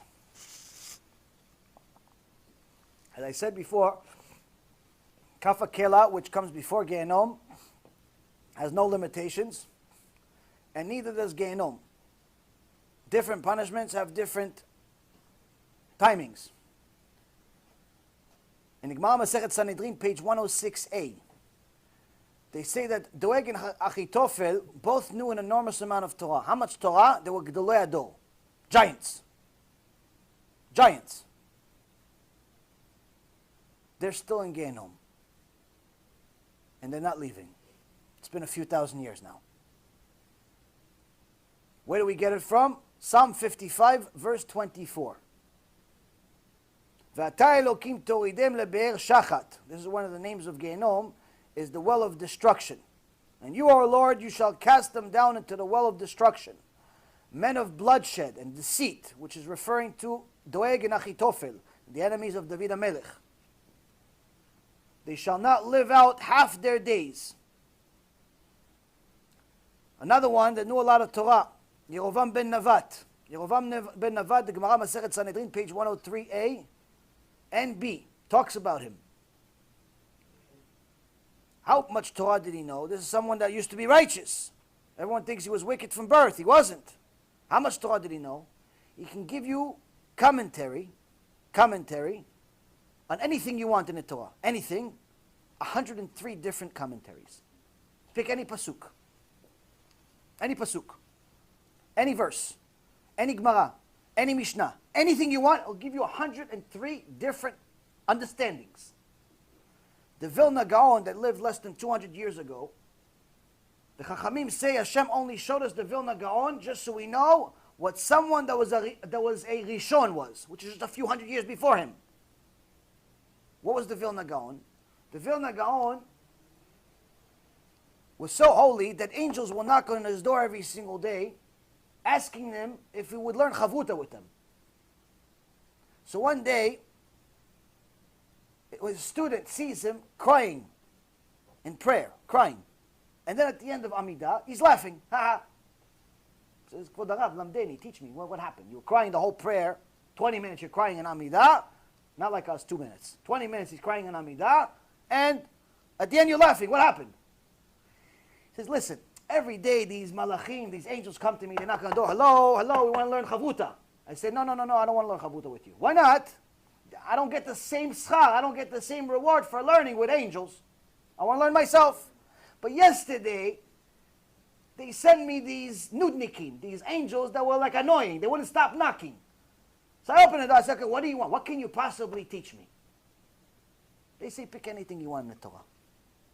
He says, yes, 3 words. He gave him 3 specific words, I forgot them. I don't have the schut to remember those 3 words, but nonetheless, 3 words in the Torah. They gave him 2,400 commentaries on those 3 words. All of them emet. All of them are true. All of them are true. Now the Vilna Gaon, he held by his own halacha of, he was a machmir on one thing. What was a machmir on? He says, even if you think on Torah, before you think Torah, not just learn Torah, think about it. You wake up in the morning, you want to think Torah, you have to say blessing of the Torah. You can't just think about Torah freely. You have to do a blessing first. We don't have to. We don't hold, that's not halacha. But he was a machmir. If you're going to learn Torah, you have to do bracha. But if you're thinking about it, if it just came to alvai, that was our sin. Alvai, we forgot to pray for learning Torah. But nonetheless, he held it that if you are going to think Torah, even you have to do a bracha. So the next morning after you learn with these angels, immediately you didn't want to forget the 2,400 commentaries on 3 words. So he started going over it immediately when he woke up. But he didn't do the blessing yet. He forgot all of them. They punished him in Shammai. They said, you hold by it. It's your own halacha. Your own chumrah, your own stringency. You didn't do it. Punished. Forgot everything. So during Amidah, he's crying hysterically. He just finished. He just forgot 2,400 commentaries. You know what 2,400 commentaries is? You see this library over here? See the library right next to you on the right side for everybody? Imagine this times probably 50. This times 50. That's how much he forgot. He's crying. I would cry too if I just lost that. 1 book, I'd cry. He lost, start crying. Cried so much that at the end of Amidah, he said, okay, fine, we'll give it back to you. Start laughing. So now, Rabotai, Yerovam ben Navat, he was able to give 103 commentaries on anything you want in the Torah. Where is he? Gehinom. Until when? Forever. Why? When Hashem told him, do tshuva, and you'll be walking with me and the son of Ishai, son of Jesse, with me in Gan Eden. Initially, it was supposed to be Yerovam before David. But Yerovam didn't get the message. So he said, Hashem, who's walking first in Gan Eden with you? The fact that you asked, that means you're not humble enough. That means David's going to walk first. So he said, David's going to walk first. Ben Ishai is going to walk first. He goes, no, I don't want to do tshuva then. He brought idolatry to Am Yisrael. Hashem says, that's it, finished. How long's Gehinom? Eternal. No breaks. No 12 months. No busha. No embarrassment. We haven't heard about embarrassment yet. I'm still looking for embarrassment somewhere in the books. You can find it, please tell me. Now, another sage mentioned the Zohar, 167a. Another one, eternal Gehinom. Elisha ben Avuya, Gemara Masechet Chagah, page 15b, was supposed to go into eternal Gehinom, but he had a schut. What was his schut? He had a Talmid named Rabbi Meir Baal HaNes that fought for him, went into Shemayim and actually fought for him. Unfortunately, I don't have such students, so I have to do tshuva. Elisha ben Avuya almost had eternal Gehinom. So, timing, as far as timing is concerned, there's no 12-month such thing. This is, again, there's no specific timing. In Gemara Masechet Brachot, page 18b, Shabbat, page 13b, and Shabbat, page 152a, it says the pain of the worms eating the corpse, the body that's in the grave that everyone thinks doesn't feel anymore. He's dead. He's a little sack of potatoes. Right? No, he's not a sack of potatoes. He feels the same pain as a person that's alive and well, feeling a needle. Same exact pain, just multiplied by 60. Multiplied by 60 because the concept of pain in Shamayim is very different. Here you feel a small part of the soul, mostly body. There it's multiples of the soul and body. Sources I just gave you. Where's the other source in the Torah itself? Not just Gemara. Book of Job, chapter 14, verse 22. Ach besaro alav yich'av v'nafsho alav te'eval. He feels the pain of his flesh and his soul mourns over him. In essence, Job, the one that suffers most that we know of in the Torah, he says, he's giving us the source of the fact that even after someone dies, the pain of the flesh, the soul is mourning over it. Why? Because the soul is feeling it, even though the flesh doesn't seem like it's feeling anymore. Now, there's different levels of pain depending on how wicked we were or if we did tshuva or not. If we do tshuva, Be'ezrat Hashem, none of this applies to you. Everything is subject to tshuva, Rabotai. Everything is subject to tshuva. If you do real tshuva, you stop messing around, you do tshuva, you keep mitzvot, you follow what Hashem says, everything is good. You have nothing to worry about. If you don't, you have everything to worry about. And this is it. In the book of Proverbs, chapter 14, verse 29. Verekev atzamot kin'ah. It says, but jealousy brings rotting of the bones. It says, anyone who is jealous in his heart, jealous of somebody else's money, jealous of somebody else's boyfriend, jealous of somebody else's girlfriend, jealous of somebody else's kids, pretty much all of us. Except if you're jealous of Torah, which is a good jealousy. Every other jealousy, he says, not only does the body actually feel pain, but also the bones too. Why? They rot in the grave. And the soul feels that too. So it doesn't pay to be jealous.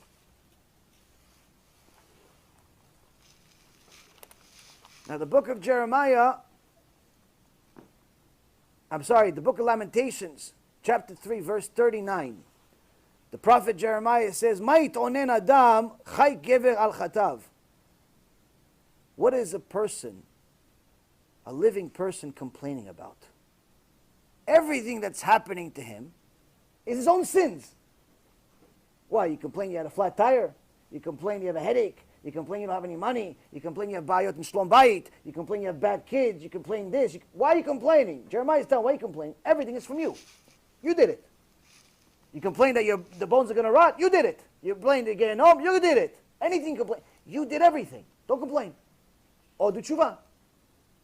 That's in essence the beginning. The beginning of tshuva is understanding that every single thing you're going to do is you. Olam haba good, olam haba bad is you. Not me, it's not anyone else, it's not your parents, it's not your kids, not your neighbors, not your rabbi, no, it's you. It's you. So that's the first thing that you understand. So now, instead of complaining, he says the next verse, let us search and examine our ways and return, meaning let's do tshuva to Hashem. Instead of complaining, let's do tshuva. Now, sometimes people don't understand the simple message that I gave you so far. Sometimes people just don't get it. I tell people, listen, if you are mechalel Shabbat, if you violate Shabbat, according to the Torah, in 12 places in the 5 books of Moses, according to the Shulchan Aruch, 7 places, according to the Zohar, and also multiple places, I just don't remember all of them off the top of my head, according to every single book that was ever written by any major chacham before this generation that wrote about Shabbat, every single one of them, if you violate Shabbat, you don't have a small punishment. You have the same punishment as Yerovam. You have the same punishment as the worst sinners that ever existed. Want to drive to Beit Knesset on Shabbat? You have a serious problem. It's not a temporary problem. It's not a sometimes problem. It's an eternal problem, which we'll go over momentarily. I tell people, listen, according to the Torah, Masechet Avodah Zarah, according to the 5 books of Moses, Zohar, any book you want, that talks real truth, you're not allowed to even benefit from Avodah Zarah. Benefit, meaning, if you have a little statue, somebody worshipped it, little statue, it's cute, good looking, it's got diamonds on it. Somebody says, listen, you bought it for $25, I'll pay you $25 million. You're saying, I'm going to take this $25 million, $24,900,000 I'm giving to Kiruv organization, Bezrat Hashem. $100,000 for myself. Not allowed. What are you allowed to do with Avodah Zarah? Destroy it. It's the only thing you're allowed to do with it. But unfortunately, in today's generation, the religious world, unfortunately, sometimes puts it on their head.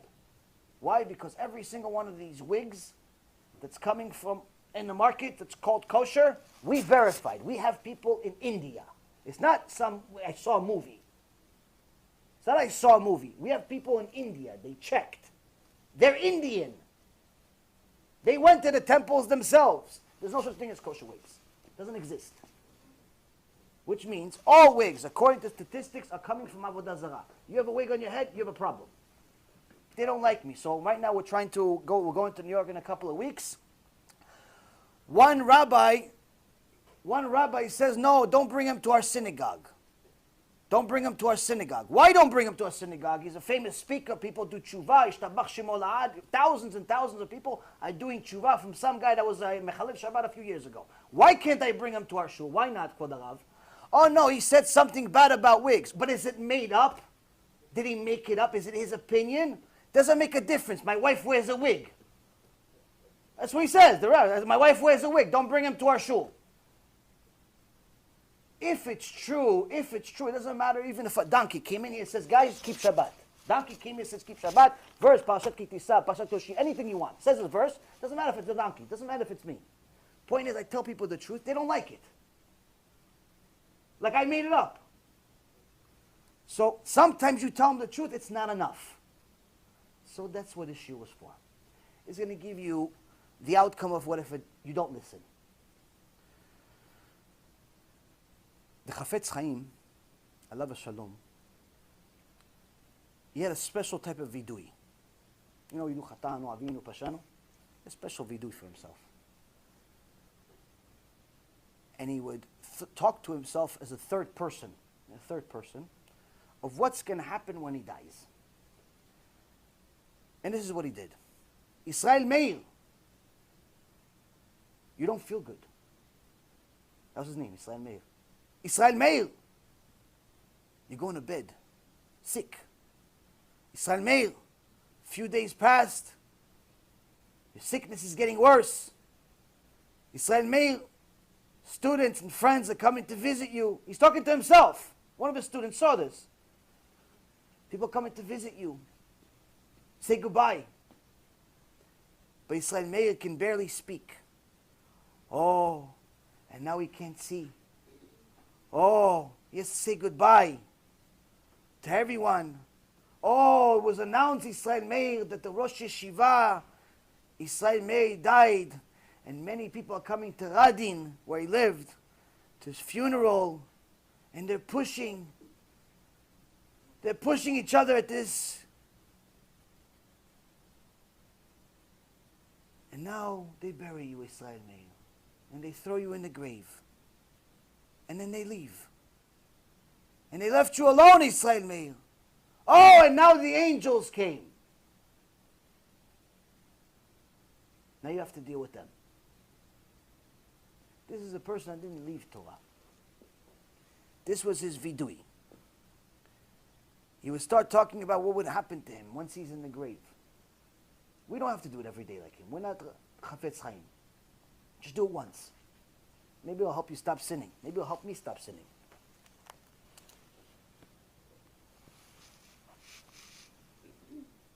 Psalm 94, first verse. El nakamot Hashem, el nakamot Ofia. We say this every Wednesday in Shachrit. We also say it every day in Shachrit. It's different places. This is a verse that David HaMelech writes, the God of vengeance appeared. Anyone that thinks that Hashem only loves and doesn't punish, here's a verse in the Torah that says exactly the opposite. Exactly the opposite. This is just one of many. We've mentioned several so far. The Gemara Masechet Bava Kama, page 50a, says, Rabbi Chanina says, Kol ha'omer HaKadosh Baruch Hu vatran yivatru me'av. Anyone that says that Hashem lets go of things gets an extra special punishment where they actually cut him like a steak pieces in Gehinom.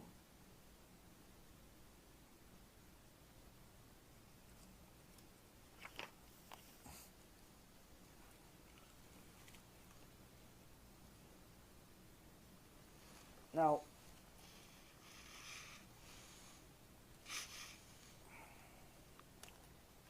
before it gets too late, let me get you guys some stuff that, I don't know.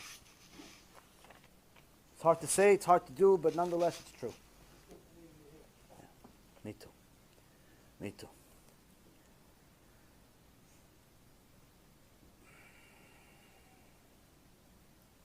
In the book Reshit Chochmah, this is not a some guy. This is not a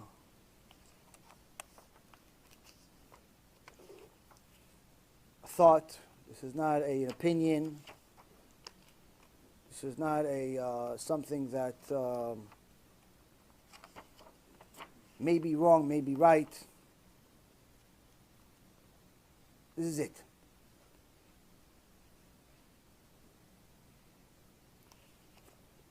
Following it said,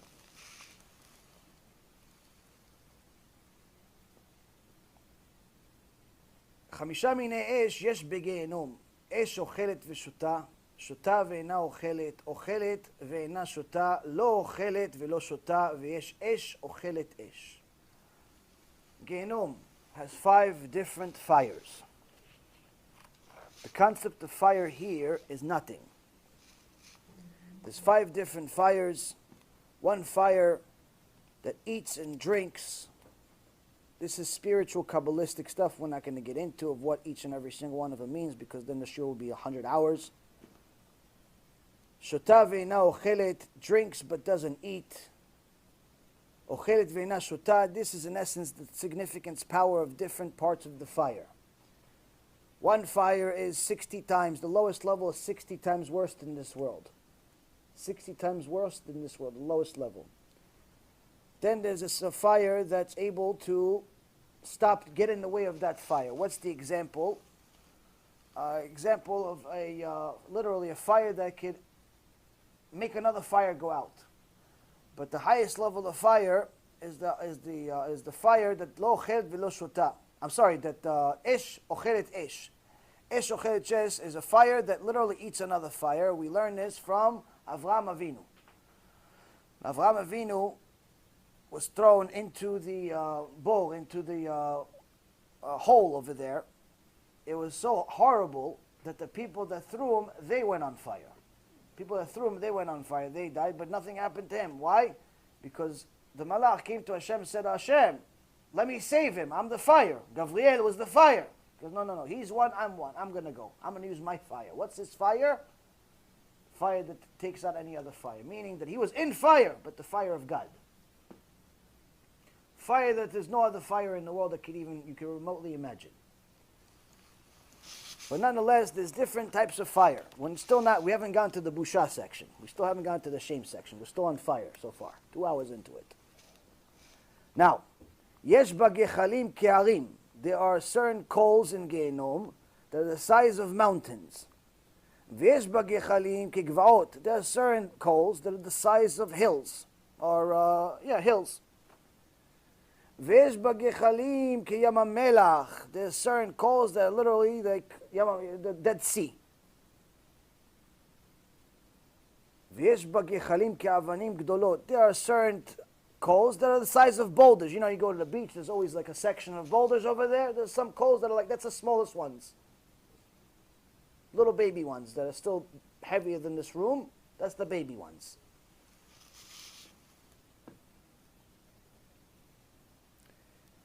יש בנהרות של זפת ושל גפרית.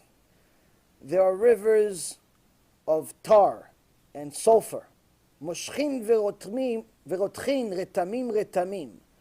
These rivers of sulfur and tar, are in essence lava, are pulling these special coals called retamim. What's retamim? The Gemara Masechet Chagiga says retamim is a certain type of coal that cannot go out. It cannot go out. Can't. Doesn't matter. You can put water on it from here until next year. Cannot go out. Who gets retamim? Just so you know, one of the sins that you can make in the Torah that most of us make. When you learn Torah, sometimes you think it's like learning math, history, or science. So you can stop, watch sports, do whatever you want in the middle.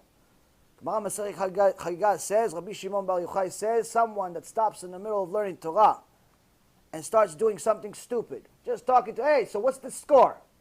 Just like that. He's learning Gemara, he's learning Tosfot, he's learning Rashi, he's learning something. Hey, what's the score? That's it. Oh, honey, what are we eating today? You're learning. Says they feed that person, Hashem Yerachem, they feed him retamim. They feed him these coals that don't go out. Why? Why are you dishonoring the Torah like that? So Rav Moshe Feinstein, Alav Shalom, said you should put it in your mind that when you start learning, you can stop at any moment. You're not going to. Anytime you stop, you meant to stop. Anytime you stop, you meant to stop. Not that you stopped in the middle of learning Torah. Anytime you start, you meant to start. Already have it in your mind in case you make this mistake and you ask your wife what we're cooking today, which we all do, because you get hungry. You want to eat. You're human, right? Problem is, you have to decide when to talk and when not. So, it continues.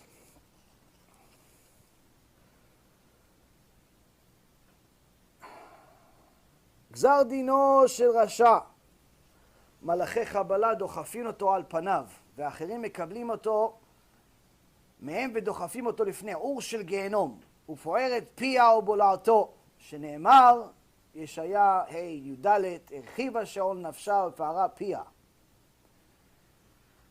Says, what's the din? What's the judgment of a rasha, of a wicked person that died without doing tshuva? What happened to him? These malachei Kabbalah, these certain types of angels that don't know mercy, which we'll go over momentarily, they don't know what the concept of mercy. You guys are thinking already this is too tough. We haven't gotten to the crux of it yet. Nothing. Certain type of angel, they have no concept of mercy. What do? They take all the Rashaim as they enter and they push them into the lava, into the fire, into the worst parts you can possibly imagine, times 60. They push them on their face,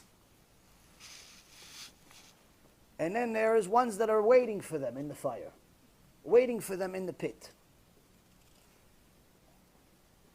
to do the rest of the job.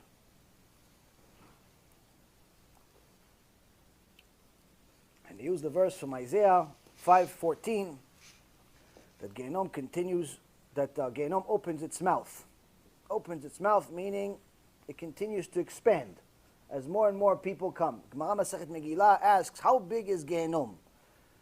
How big is Gan Eden?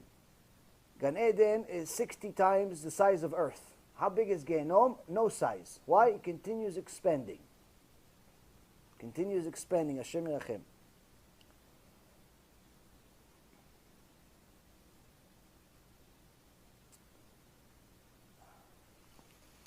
אמר רבי יהושע בן לוי, פעם אחת הייתי מהלך בדרך ומצאני אליהו הנביא זכור לטוב. אמר לי, רצונך שעמידך על שער גיהנום? אמרתי לו, הן.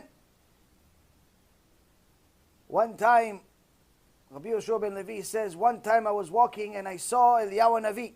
Eliyahu Navi came from Olam HaEmet, came from the real world, in Shamayim. And he came to me. This is Eliyahu. And he says, would you want to see what Gehinom looks like? And I said, yes, I want to see. And now he tells us what he saw. הראני בני אדם שתלויים בחוטמיהם. He showed me people that are hanging by their nose. Why? Woman walks around with extra perfume and you're enjoying it. People putting their nose where it doesn't belong, and so on and so forth. הראני בני אדם שתלויים בידיהן. He showed me people that are hung by their arms. Why? You stealing? You stealing? How are you stealing? With your hands. Most of the time people steal with their hands. Take money that doesn't belong to you. Take a phone that doesn't belong to you. Take anything that doesn't belong to you. ובני אדם שתלויים בלשונם. He showed me people that are hung by their tongues. See Lashon Hara? You enjoyed it? Lashon Hara? Okay, that's the price. Starts. They hang the people by their tongues. Starts. This is how this starts. They hang them there until the punishment comes. Until this is just the punishment until they come to deal with them. Until these specific types of Malachi Kabbalah, until the different types of animals, or spiritual animals and angels and so on, until they come deal with them further, they're hanging there like the what's it called? The butcher.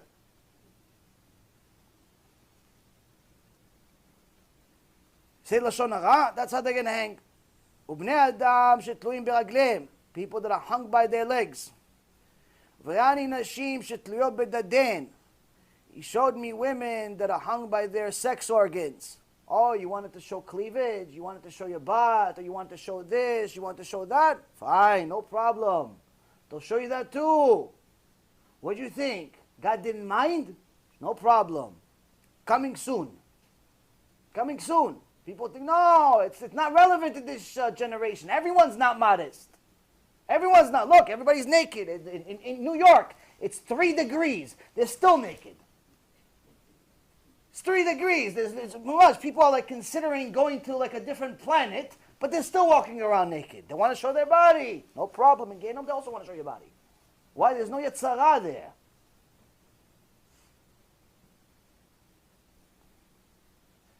וראני בני אדם שתלויים בעיניהם.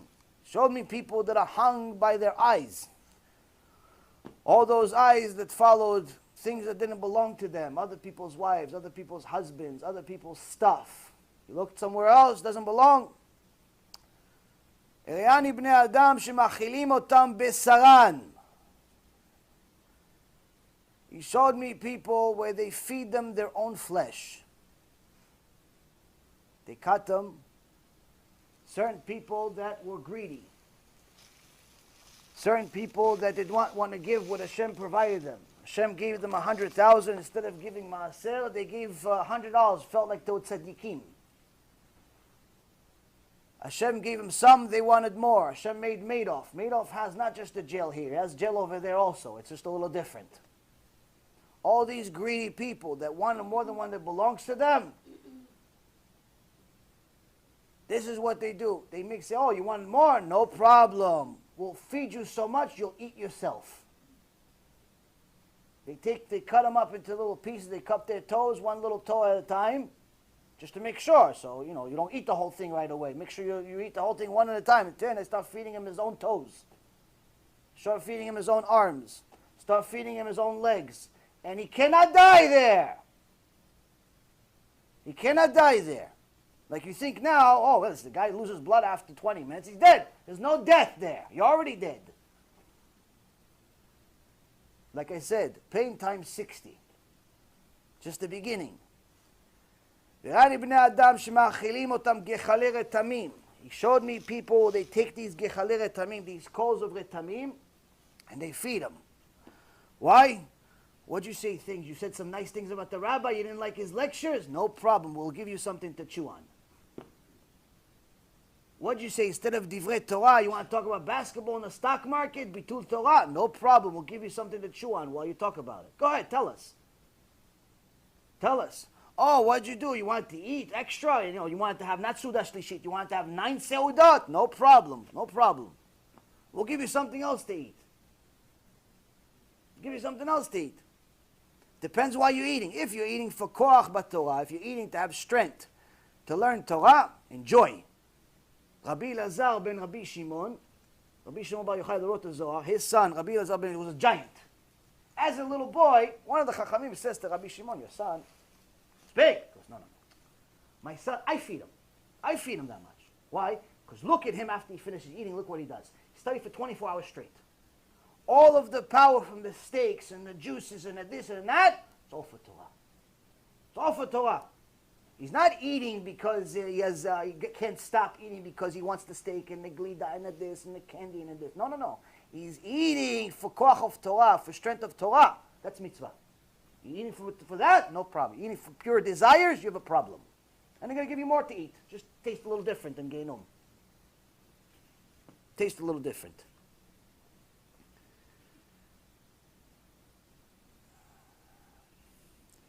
ראני בני אדם יושבים חיים ותולעים אוכלים אותם.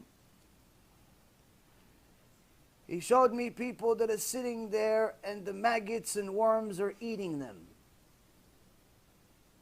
They're sitting there, their faces are blank. In other places it talks about in the Zohar and other places.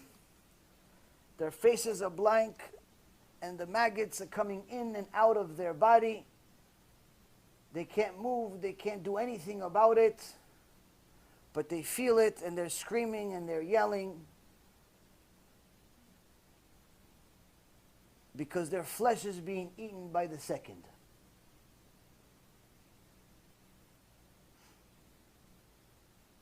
Where's the verse? Elu shekatuv aleim ki tola'atam lo tamut. On them it's written, this is from Isaiah that we talked about before, their worms will never die. וראני בני האדם שמאכילים אותם חול דק. והיו מאכילים אותם על כורחם ושניהם נשברות. And he showed me people where they feed them sand, very thin sand, against their own will. והקדוש ברוך הוא אומר להם רשעים, כשאכלתם הגזל היה מתוק בפיכם, ועתה אין בכם כוח לאכול. And the Malachi HaSharet, it says Kadosh Baruch Hu, but really it's referring to Malachi HaSharet, the angels of God, are pushing this sand, glass in essence, sand, glass into their mouth, breaking their teeth, blood everywhere. Same as Hashem Rachem, you would see it in the scary movie here, and they're stuffing their mouth beyond their control and then yelling at them. When you ate things that didn't belong to you, you had enjoyed it. Why don't you enjoy this? It's free. Why don't you enjoy this? Here. Why are you complaining? Why are you complaining? You were enjoying something that wasn't you. What were you enjoying? You ate something, you didn't say bracha. You ate an apple, you forgot to thank God. You ate a chulent on, like your head on Shabbat, you forgot to say Birkat Hamazon. To eat, you didn't forget. But the blessed Hashem they gave you, you forgot. Oh, can I have the short version of Birkat Hamazon? Can I have the short version? To eat, you didn't have a short version. 3 hours you ate like you had. 3 hours you ate, you didn't have on a short version. But to bless God they gave you, oh, I want a short version to bless Him. That's what they're telling them. Where's the pasuk? Psalm 3, verse 8. Shnei reshaim shibarta. The teeth of the wicked you broke. Ve'ani bnei adam shemashlichin otam min ha'esh לשלג, ומן השלג לאש, כרועה זה שרועה את צונו מהר להר. And he showed me people where they take them from a place of fire to a place of snow, like moving cattle. Like moving cattle. And they took them from the fire, and then they took them to the freezing cold. Took them from the fire, and they took them to the freezing cold. There's two parts of Gehinom. Fire, again, and the cold. Even Kafakela, we talked about a couple of weeks ago. Kafakela has itself several different sections. Just a bedin there. Just a bedin is 3 floors. And each floor has 6,000 rooms. And each room has 6,000 windows. And each window has a certain section of people. And 3 judges in each window. And after you finish the judgment on the first floor and you go get punished for it, you have to come back. Why? Second floor. And after you get punished for the second floor, however many years it is, could be 5, could be 10, could be 5,000. You have to come back. Why? There's the third floor to deal with. You haven't gone to Gehinom yet. Do you understand why it's not worth sinning, Rabotai? And then they move them from the fire to the snow.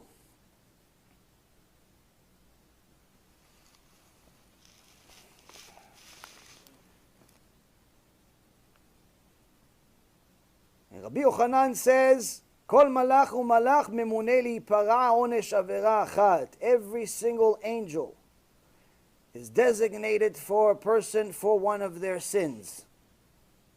Angel, you have one sin, one angel. One sin, another angel. One sin, why? You created them. All these angels are your creations. Every single time, the Gemara says, every single time a person makes a sin, he creates an angel. What's the angel? Angel is not only the witness that goes to Shamayim. Yeah. I'm the one when he ate pig on Tuesday, January 12th. I'm the one. Or I'm the one that he didn't do Birkat Hamazon. And I'm the one that did it every single time you do a sin, come back. Now a guy has a special merit. Why is a special merit? Every time he weighs seed, 150 million show up. He weighs seed, he created 150 million of them. And they're going to come. And what happens?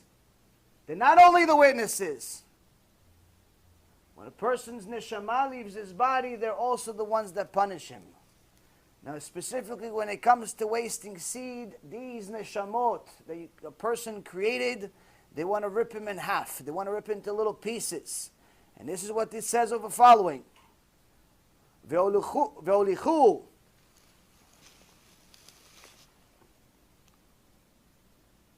והוליכו אצל המלך, אמר להם המלך, מה אעשה לכם? לכו וחילקו ביניכם. All of these people, all of these debt collectors are coming to the king saying, listen, this guy owes us money. He owes us money. What do we do? King says, what do you want from me? Go collect your money. ובאותה שעה נפשו נמסרת בגיהנום למלאכים אכזרים ומחלקים אותו ביניהם. And on that moment, his neshama gets thrown into Gehinom, and each one of these angels that he created from his sins comes and tears them into pieces. No mercy. There's no concept of mercy in Gehinom. The Gemara Bava Metzia, page 58b, also says in a Bereta, says, Shlosha yodim leGehinom ve'enam olim. There's several different types of people, 3 different people specifically mentioned in this Bereta that go into Gehinom but never come out. Who are they? Abal eshet ish. Someone who goes with a married woman. What does it mean? He has to have sex with the woman and then he goes to Gehinom forever? No. You want to go dance with a woman that's not your wife? You want to go kiss a woman that's not your wife? You want to do anything with someone that's not your wife? You have a problem. You have to do tshuva. All these idiots that have other people, dance with their wives at weddings, or they dance with somebody else's wives at bar mitzvahs. They think it's a mitzvah. Oh, wow, it's unity. It's Am Yisrael. Okay, no problem. Umalbin pnei chavero berabim. Someone who likes to embarrass other people in public. Oh, you want to embarrass the guy in public? You like it? Enjoy it? No problem. V'nishba b'shem Adonai l'sheker. Someone who swears in the name of God for, as a lie. Some people say, I swear every 5 minutes. They think it's a joke mentioning God's name. V'yesh omrim, af hamitkabed beklon chavero. Someone who likes to take honor as a result of his friend's downfall. We had a whole shiur about this maybe about a month and a half ago. It mentions it in Proverbs, it mentions it in the Mishnah, it mentions it here, it mentions it in the Zohar, it mentions it in the Torah, it mentions it everywhere. This is literally one of the worst possible things you could do. Take advantage of somebody else's downfall. Celebrate their downfall.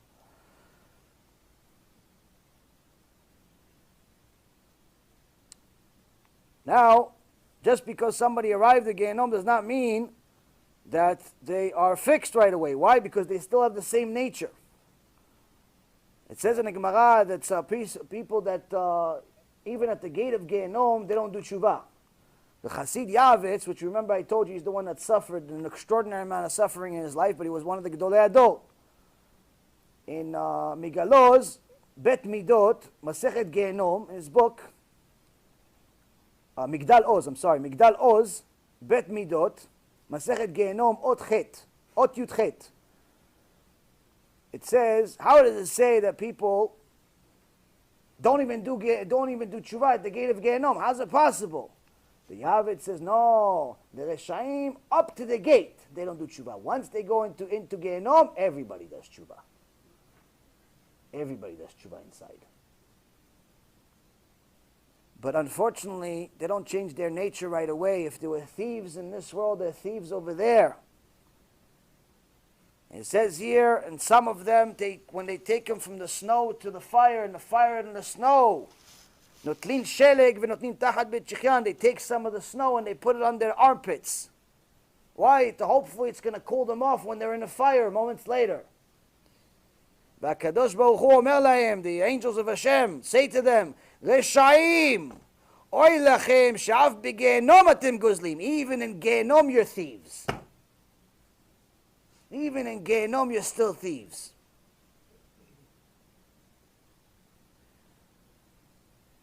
Based on a verse from Job 24, verse 19. Chapter 24, verse 19.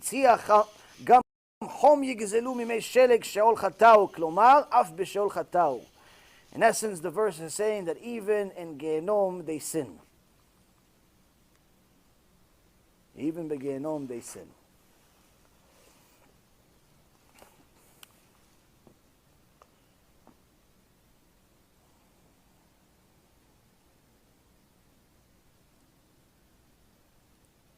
You guys had enough or you want more?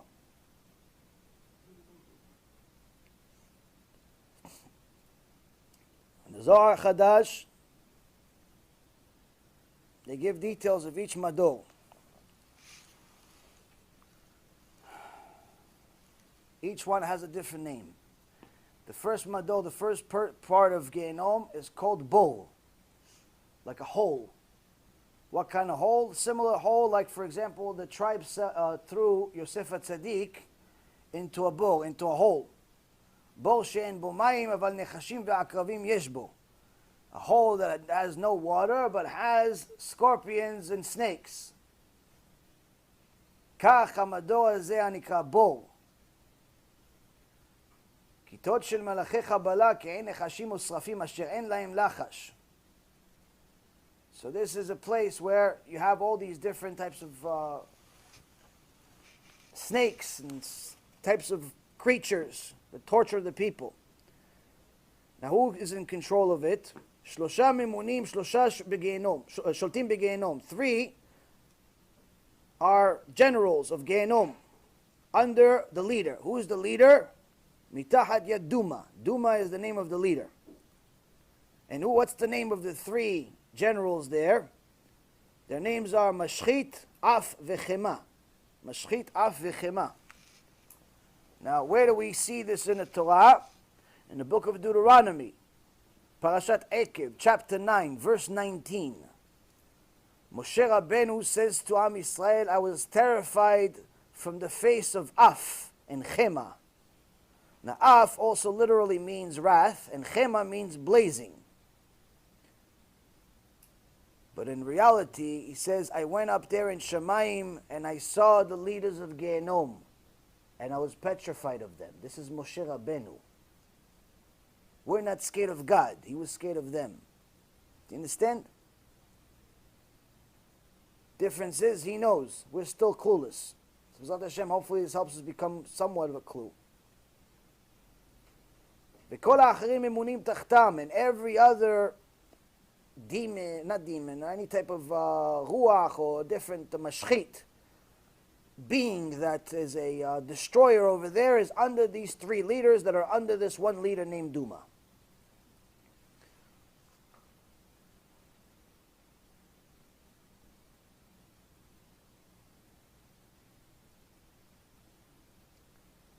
And every section is full of Malachei Kabbalah. It's full of these destroying angels. וכולם מרעישים גיהנום ונשמע קולם לרקיע. וכל הרשעים ואומרים, why, אין מרחם. It says, and all of those suffering in this particular section, we're just talking about the first, the lowest, the best one, the best case scenario. Their screaming is heard from one end of the world until the heavens. And what are they saying? Oi, oi! But there's no mercy. En mirachem. There's no one that's merciful. There's no concept of mercy over there. Who gets this? People that go against Talmidei Chachamim. How? What? They make websites against them? No, we're not even talking about that. ואותם שאינם נותנים כבוד לתלמידי חכמים. ואין דנים במקום הזה למבזה תלמידי חכמים. Someone who just doesn't give enough respect to his rabbi. That's it. We're not even talking, specifically says, we're not even talking about someone who makes websites against rabbis, or videos against rabbis, or talks bad about rabbis. No, that's a completely different chamber. That's the fourth one. 3 levels up. 3 levels up. Or down. Whichever one you want to do. Mador Sheni. The second one, Nikra Shachat. The name of it is Shachat. V'i Esh Yerokai. Here it has green fire. I don't know what that means, green fire, but apparently over there there's something called green fire. Ve'en sham ki en choshech, ki im choshech ve'en sham rachamim klal. It says, just so you know, over here there's no such thing as mercy. Meaning, there was some type of mercy in the first one, where the screams go from one side to the end of the earth, here, nothing. There's no mercy at all. If there was anything at all in the first one, this one for sure doesn't have. Nothing. Shem Elachem. Who goes there?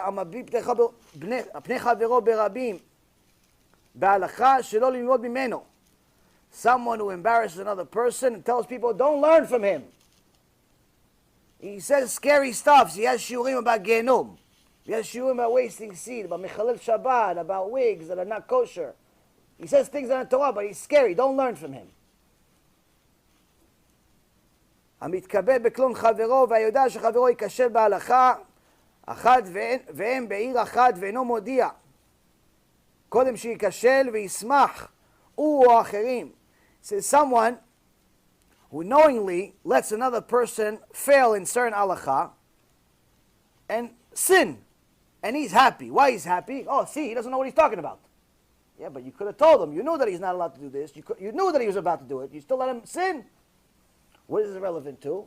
All of these fake Care Bear rabbis that let people drive on Shabbat to the Knesset, this is their section. It's one of them. It's one of their section. Now, just so you know, someone that goes to one section doesn't mean that they finish the section, they go to Gan Eden. They have to keep going up. If someone goes to the 6th, they finish the 6th, however long it is, they have to go to the 5th. They finish the 5th, they have to go to the 4th, they have to go up. You don't just finish, oh, you go to 6th, okay, you got the worst one, but you finish now. No.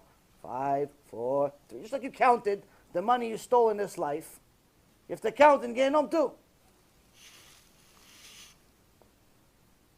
Someone who likes to celebrate other people's failure. והיודע בחברו שייכשל בהלכה ואינו מודיע. Someone who knows that another person is going to make a sin, but doesn't tell him, doesn't rebuke him, doesn't tell him the truth. Hey, by the way, you know you're not allowed to drive on Shabbat. Hey, by the way, you know you're not allowed to eat there, it's not kosher. Hey, by the way, you know you're not allowed to do this, you're not allowed to do it. Doesn't tell him. No, let him find out on his own. He'll find. Hashem will tell him. Hashem will tell him. Hashem will tell him. All those people will say, Hashem will tell him. It's okay, no problem. We have a section for you. Department. Compartmentalize. Right over here. Here's a section for the people who said Hashem is going to tell him. Hey, he's telling you now.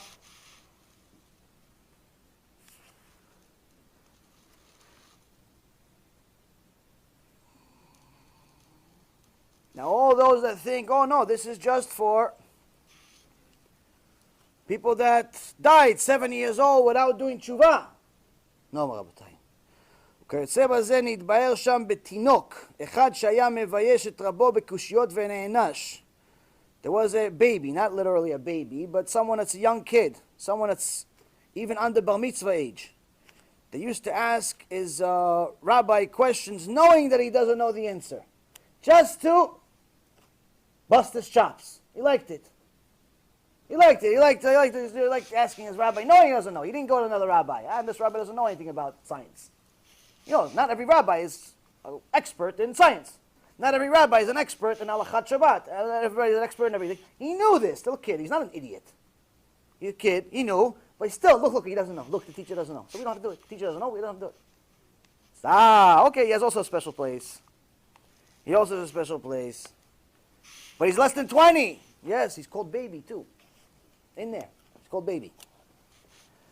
Amador Shlishi. Oh, and what happened to this baby, this young kid? They judged him for 7 days where they bathed him with something, and there's no concept of this in the world, but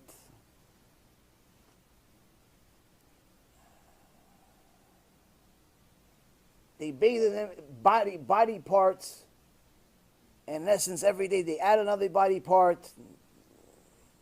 You get the point. Mador Shlishi nikra Duma. The third chamber is called Duma. ושם נידונים כל אותם גסי רוח והמתגאה ליבם. All those arrogant people, all those people that are proud of whatever they are, whatever they think they are, they got a special section. Especially if they do it in the name of Torah. You know, all those people that say, oh, you know how much Gemara I read? You know how much Torah I read? You know how tzaddik I am? You know how tzaddik I am? You know, I wake up at 4 o'clock in the morning. You know me, that whole chip, I know the whole thing. I know the whole thing. Those guys, you have a special level. Special. Who else? V'amalveh lechavero beribit. Someone likes to lend other Jews and charge interest. No, but it's stariska. It's stariska. People have this like loophole. They think they found a loophole to lend other Jews with interest. This is the biggest lie in the business world. I told you, the biggest lie in Judaism today is the wigs. That's the biggest lie in Judaism today. Why? Because people think there's a concept of kosher wig. There's no such thing. Why? We did a research. No. Biggest lie in Jewish business. What's biggest lie in Jewish business? That there's something called a shtariska. You're allowed to charge other Jews interest as long as you like let them know. And it's like really like, you know, we're a partnership really, but it's not a partnership. The way to do a shtariska is very, very, very difficult. Why? Because if I lend you money, or you lend me money more likely, now that means that if I take the money and I invest it somewhere else, I take the money and I waste it, regardless of what I do with it, I still have to give you the money plus whatever profit you want. That's a loan. What's a kosher stariska? A kosher stariska means that part of the money is lent with 0 interest and part of the money is invested. What is it? What's the difference between invested and lent? Invested means that if I lose it, you lose it. So if you lent me, let's say $100,000, and you say, listen, we have a deal, you have to give me $125,000. Now, $50,000 out of the $100,000, $50,000 out of the $100,000, it's a loan with no interest, meaning regardless of what I do with the money, I got to give you back the $50,000. The other $50,000, if my deal works out, I have to give you $50,000 plus 25. That means I have to give you a total of $125. But if my deal goes to nothing, goes collapse, I give you nothing. Why? You invested it. That's stariska. That's shtari. That's a kosher shtari iska. Nobody's doing that. What are they doing? I give you 100, whether you like it or you don't like it, you give me 125 back. That's a loan, my friend. The fact that you wrote a little piece of paper and you write on it, they're going to burn you with the paper. With the paper, they're going to burn you in Gehinom. Which chamber, if you ask? Third one. Third one. Huh? The banks of Israel, they all work on this paper. Okay, so banks in general are owned by shareholders. Not all the shareholders are Jewish. So that's one of the leniencies that you have when you're dealing with non-Jews. But I can tell you in general, many of the big rabbis or the extra tzaddikim do not take loans even from a bank for a house. Like Rabbi Ephraim, for example, refuses to take a loan even for a house. Even for a house. Why? He says maybe all of the shareholders of this bank are Jewish. I don't know them. I'm not taking the risk. Why? You go to the third chamber of hell. Who wants to go to the third chamber of hell?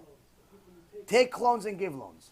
Both. Business open on Shabbat. A business that's open on Shabbat. Business open on Shabbat has a serious problem if it's owned only by Jews.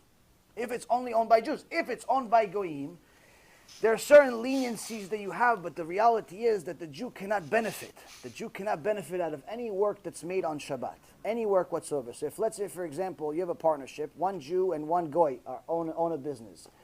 And they decide, okay, the business is going to be open on Shabbat, but the Goy is going to run it. Fine, that sounds great. But if the Jew collects even a single penny from the Shabbat business, he's violating Shabbat. Doesn't matter that he's not working. He's violating Shabbat, meaning that every single penny made on Shabbat has to go to the Goy. You cannot benefit out of work on Shabbat. So all those businesses that are creating their own halachot, we have the next part for them. What's the next part? Amegale panim batorah shelo kehalacha. Someone who decides to create a new law. What's the new law? No, this is shtariska, but it's like with a twist. It's a business partnership, but with a twist. You create a new law out of nothing. You're just making a joke out of the system. Third chamber. Third chamber. Huh? Eruv. It's different. It's not business. No, but it's also, some people say, how could they have an Eruv in parts of Brooklyn, in parts of Queens? No, Eruv in general is, first of all, Eruv is rabbinical, whereas lending is the Oraita. So anytime you have a rabbinical, there's more leniency. Whereas anytime you have something that's biblical, there's low leniency. You go to the stringent side. So that's one major thing that's a big difference between Eruv and lending. Second thing is that as far as Eruv, really the biggest leniencies go for the Ashkenazi side, whereas many of the Sephardi don't hold by the Eruv. They don't hold by the Eruv. Not all Sephardis hold by the Eruv. And the reason why is because to make a Sephardi Eruv is impossible. Why? It literally has to be a wall. It has to be literally a wall, which you can't do in today's world. I mean, there's maybe one place, I think, in the world, in Israel, that has it in a small little area, but in general, there is no such thing as a Sephardic Eruv anymore. There's only Ashkenazi. But most Sephardics hold by the Ashkenazi side also. Most Sephardics hold by the Ashkenazi. Why? Because even the Ashkenazi Eruv, the whole concept, has certain things that you could rely on, because whether you have to rely on 600,000 people crossing the particular street, in essence, the Chachamim say, many of them say there's really no such thing as Eruv anymore. You can't do it anymore, not in today's world. Therefore, it's not a mitzvah you can fulfill. That's what many of the Chachamim that are Sephardic still rely on, that you can actually use the Ashkenazi side. From what I understood, using a credit card is a problem. Using a credit card is a problem? No, it's owned by shareholders, owned by non-Jews, it's owned by different people. Well, If borrow from a Jew, it's a problem. But if you take a loan from a non-Jew, it's not a problem. No, non-Jew, you're allowed to do whatever you want with a Jew. Lending money or borrowing money from Jews is the problem. Both the borrower and the lender get punished for it. Let's continue because we're already getting late. So people that create their own halachot, like for example, this Rasha Merusha wrote an article about 2 weeks ago, and he calls himself a Orthodox rabbi, or modern Orthodox rabbi. He's closer to J.C. Penney than he is to a modern Orthodox rabbi, or any rabbi at all. But anyway, he said in this article that you're allowed to go eat at any vegan restaurant, regardless of whether it has a kosher stamp or not. Why? Because there's no need for any kosher. If you can't see the bugs, then there's no problem. In essence, he just created a new law in Torah. He created a new law in Torah. He wrote a whole article about it, and people actually think that you can go to any vegetable restaurant as long as you're just eating the vegetables of the goyim. Everything's okay. And that's absolutely not true. Now, why is it not true? Because if you eat non-kosher meat, it's a single sin. If you eat non-kosher vegetables, meaning what non-kosher vegetables? There's a bug on it. There's a little fly. Why? Because the goyim are not obligated to clean the flies. They're not obligated to clean the worms. They're not obligated to clean anything. Not obligated to anything. Well, if you eat a worm, you can't really, you can't sue the place. It's not intentionally putting the worm there. Not intentionally putting the thing. And anyway, there's no specific law against it. And even if there was, it's not against their religion. So point being is that if you go to a non-kosher place, you're guaranteed to eat one of these bugs. And a sin of eating meat that's not kosher is a single sin. A sin of eating a bug is 5 sins. Meaning you're better off eating non-kosher meat than a bug. It's 5 sins. And this imbecile wrote an article saying, no, it's okay, you can go to vegan restaurants. Doesn't matter. Doesn't matter if it's kosher or not. So this is exactly where he's going. Just so you know, in case if he watches this shiur, and he's wondering, where am I going in the future? Gan Eden, Gehinom? Oh, it's Madosh Lishi. It's the third part. והמתלוצץ על חברו ועל הזקן שכח תלמודו. Someone that likes to make fun of somebody that forgot their Torah. Especially an older person. Somebody that likes to make fun of those people. He has a place in Gehinom called Madosh Lishi that nikra Duma. That's called Duma. And the Zohar Kadosh in Parashat Truma says that there are spiritual chayot. There are spiritual chayot, spiritual animals, but they're literally the size of planets in some cases, that are sent to this specific madol, to this specific third madol, to this Duma. Why? What do they do over there? They dine on the sinners. They eat the sinners piece by piece. They eat them piece by piece. There's nothing that they can do about it. Because the soul cannot die there, but they suffer tremendously. Madol Revi, the fourth madol, fourth chamber, called Tita Yavin. שם נידונים אותם גסי הרוח וכל אותם העונים העזות לעניים המדוכאים. Those, there's a special place where people that like to make fun of poor people. Somebody poor came to you, tzedakah, go get a job. Go get a job. I work hard for my money. Oh, you like that? Okay, you have a place. Fourth one. You have a special place. It's chamber, nice villa waiting for you over there. Like making fun of poor people. Just so you know, Hashem loves poor people. Why?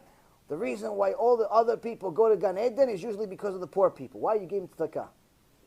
He specifically created poor people so the rest of us can go to Gan Eden giving them tzedakah. So now, instead of doing that, you made fun of them. Go get a job, go get a job. Especially people make fun of avrechim that don't have any money. They come, they collect money for their kids. They collect money for the... Why are you making fun of them? You don't want to give, don't give, whatever. You're whatever. You have a problem in your mind. But to make fun of them? Make fun of somebody that's poor? Like it's his fault? It doesn't matter if he's a Jew or not. It doesn't make a difference. Not to make fun of anybody. והרואה אני בדוחק ואינו מלווהו עד שמבקש ממנו הנאתו. Oh, this is a special type of person. This is a person that sees someone that's in desperate need. Sees someone that is in need, has no money, isn't desperate. He just lost all of his money. He has no money for the rent. He has no money for the mortgage. Miskin. Guy's poor guy. You know he's a miskin. But you're not willing to lend the money until he does you a little favor. I'll give you the money, but you got to do my lawn for the next 3 months. I'll do you a favor. You got to tutor my kids. I'll lend you the money, but you got to say hello to me every time I come to the synagogue. You have to stand up. I'll lend you the money, but you have to ask nicely. Call me on Monday. Call me on Monday and ask me nicely again. I want to hear it. I like to hear it. Ask, you know what? Why don't you ask me in front of the guys? Ask me. No, ask me. Go. I want to see it. I want to see it. Ask me. I say, hey, oh, you want to do that? You want an extra kavod? No problem. You have a special place. You have a special place. Who else? Someone who wastes seed, accidental. What's accidental? You looked at inappropriate things during the day. Gemara Masechet Avodah Zarah says you end up bringing Gehinom to yourself at night. You ended up wasting seed from your dreams. You ended up dreaming. This is not on purpose. That's a different level. It's a different level. This is Taj Mahal next to it. You did it accidental. Why? Because it's not accidental. You looked where your eyes don't belong. You looked at every woman that walks. You wasted seed at night. Now you have a special place. Who else? Someone, there's some people, sometimes they call themselves religious. They say, you know what? you're not allowed to go and be with a woman, a Jewish woman, without being married, because then she can't go and go to mikveh. You don't allow a woman that's not married to go to mikveh. And if you go on Nida, Shem Yerachem, what kind of Gehinom you're going to have? And you're going to have. He says, no, fine. It's okay to go with the non-Jew.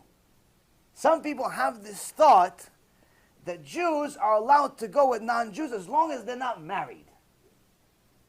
As long as they're not married to the non-Jew, you're allowed. It's like they call practice. I actually heard a Talmid Yeshiva tell me, my Rav told me, yeah, the Goyim are for practice. Hashem Yirachem, Hashem Yirachem, Hashem Yirachem. That rabbi, they made him a special section for himself. What they say? Abba la kutit venida. If you go with the nida or you go with the goya. You go with the kutit, you have a special place. Where? Madorevi. Madorevi, there's no such thing. No such thing. Now, Zohar Kadosh, Hashem Yerachem Aleinu, Zohar Kadosh says, there's a special angel named Orei Yom,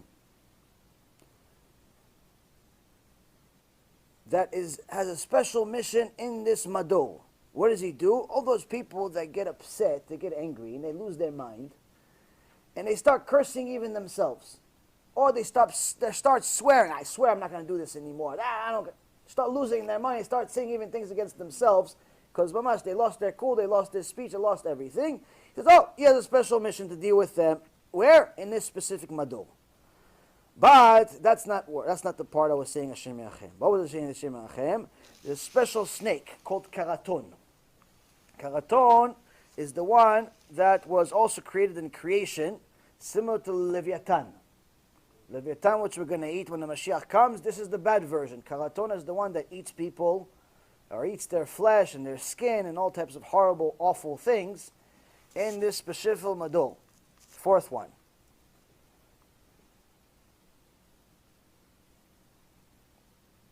Fifth one. We're almost at the end. Mador Chamishi Nikra Sheol. The fifth one is called Sheol. ושם נידונים המוסרים והאפיקורסים והכופרים בתורה והכופרים בתחיית המתים. All of those people that are apikors, people that go against the Torah, people that heretics, people that are even heretics against one simple thing. They believe everything. They keep Shabbat, they keep everything. But I don't believe resurrection of the dead. Oh, you have a special place. Where? Fifth level. Fifth level. Where else? Zohar Kadosh says, all of those homosexuals, all of those that hurt their brit, this is their place. Right next to Titus. Why? Because a special punishment that happens in this one is they burn them into little ashes and then put them back together again and again and again until no end. Why? Look what you did. Look what you did. All of those people have Shem Yerachem, what kind of awful punishment. Sixth one. Mador Shishi Tzalmavit. That's his name, is Tzalmavit. V'sham nidonim kol otam shachvu im imotam v'nida. This is a people that had incest or went with a nida. Oh, you couldn't wait until your wife went to the mikveh? You thought it was a good idea? No problem. Just got worse. But also you have to understand, the Zohar says that even kissing a woman that doesn't belong to you, kissing. We're not talking about intimacy. We're not talking about kissing. She's not your wife. What, she's your friend? You want to be friendly? Oh, because today all the Europeans, they kiss each other on both cheeks. No problem. They have a section 2.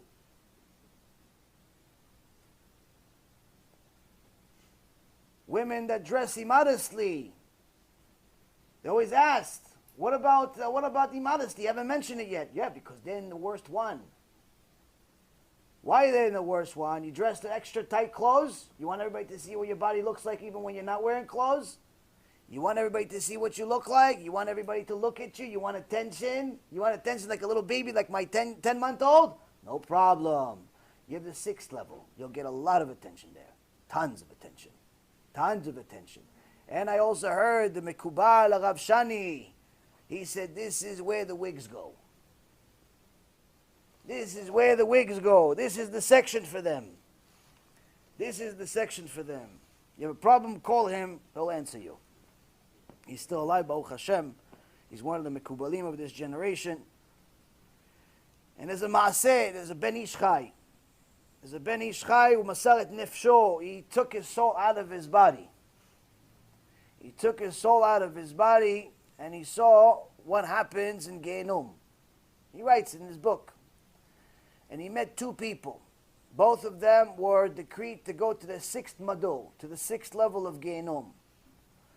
One of them was a thief who robbed people in the woods. He robbed people in the woods. He put a gun or a knife to their head or whatever it was at that time. And he took everything and left them for dead. The other one was a womanizer. What kind of womanizer? He wrote a book. He wrote a book about sex. He wrote a book about, intimacy. He thought he was Romeo. Thought he was cute. So both of them got the same Gehinom, 6th level. And the Ben Ish Chai says, every so often there would be a malach, after these people are suffering, they would tell them how much time is left. Why? Because the one that was a robber got decreed 400 years. 400 years in the 6th level of Gehinom. He got decreed 400 years, Rabotai, just in the 6th level. After, when he met him, an angel comes to him and says, 300 years have passed, you have 100 left. So the second one that wrote the book said, well, what about me? What about me? How much time do I have left? So the Malach says, we have no knowledge of how much time you have left. Why not? What do you mean you don't have any knowledge? He says, you're still making sins. What do you mean? I died, I'm here. The book is still out there. People are still reading it. You made a picture, you put it on the internet because you look cute in a bathing suit. And they have it on Facebook. And they have it on WhatsApp. And they have it everywhere. You thought it was cute for you to have this bathing suit picture. You thought it was cute on the ocean. You thought it was cute on the boat. It was cute. People are watching it. You have a problem. Why? You're continuing to make sins. That's why any kosher woman literally has to delete every single picture she has on the internet. Every single one with no exception. Not even a headshot she should have. Unless it's for a shidduch, no one should have a picture of you. Why? Sick minds. Sick minds. Guys will do anything to pervert their mind. And a woman needs to understand that. Guys don't think like women. Women see a guy, they think about personality. Guys see a woman, they see cattle. That's the reality, women. That's the reality. No exceptions. Unless it's a Ben Torah, that's a real kosher person with Yirat Shamayim. He doesn't even look at women. It's a different story. Overall, aside from that, there's no such thing as platonic relationships. You can have a friend that's a male. You can have a friend that's a female, but you're just friends. There's no such thing, Rabotai. There's no such thing. Why? The guy's mind is only a matter of time before he thinks inappropriately. We talked about this further in last week's shiur, so I'm not going to expand. Now here, the Ben Ish Chai says, this is where I also learned what the Rambam said in Ilchot Tshuva. There are 24 things that make Tshuva very difficult. Very difficult is an understatement. Why? When someone is a Machtia Rabim, when someone causes other people to sin because of a book they wrote, a movie they made, a picture they have, a speech they made, whatever, something that's causing other people to sin, very difficult to do tshuva. Why? You have to figure out how to undo it. You have to figure out a way how to undo it. You had a picture of yourself somewhere. You have to literally work really hard to delete it. Why? Because it's not just one website that has it. You wrote a book, you have to make sure you literally buy every single book out there. Which, by the way, that's what, from what I hear, what Rav Uri Zohar, Shichyeh, is one of the greatest Kiruv rabbis in this past generation. But before that, he was a Machtia Rabim. He was making awful, horrendous movies in Israel. awful, horrendous movies, full of immodesty, but he was at the peak of his career. They literally invited him to Hollywood. And that's when he did tshuva before he went there, Baruch HaShem. But after he realized what he has done and the consequences for it, he took the money that he had and he started buying all the movies on the market. So he could destroy all of them. Because he knew that every single time somebody watches one of his old movies, he's going to get punished for it. So it's not just a, oh, I do tshuva, I keep Shabbat, I eat kosher, and everything's okay. Tshuva is a lifetime thing. Mador Shvi'i, seventh one.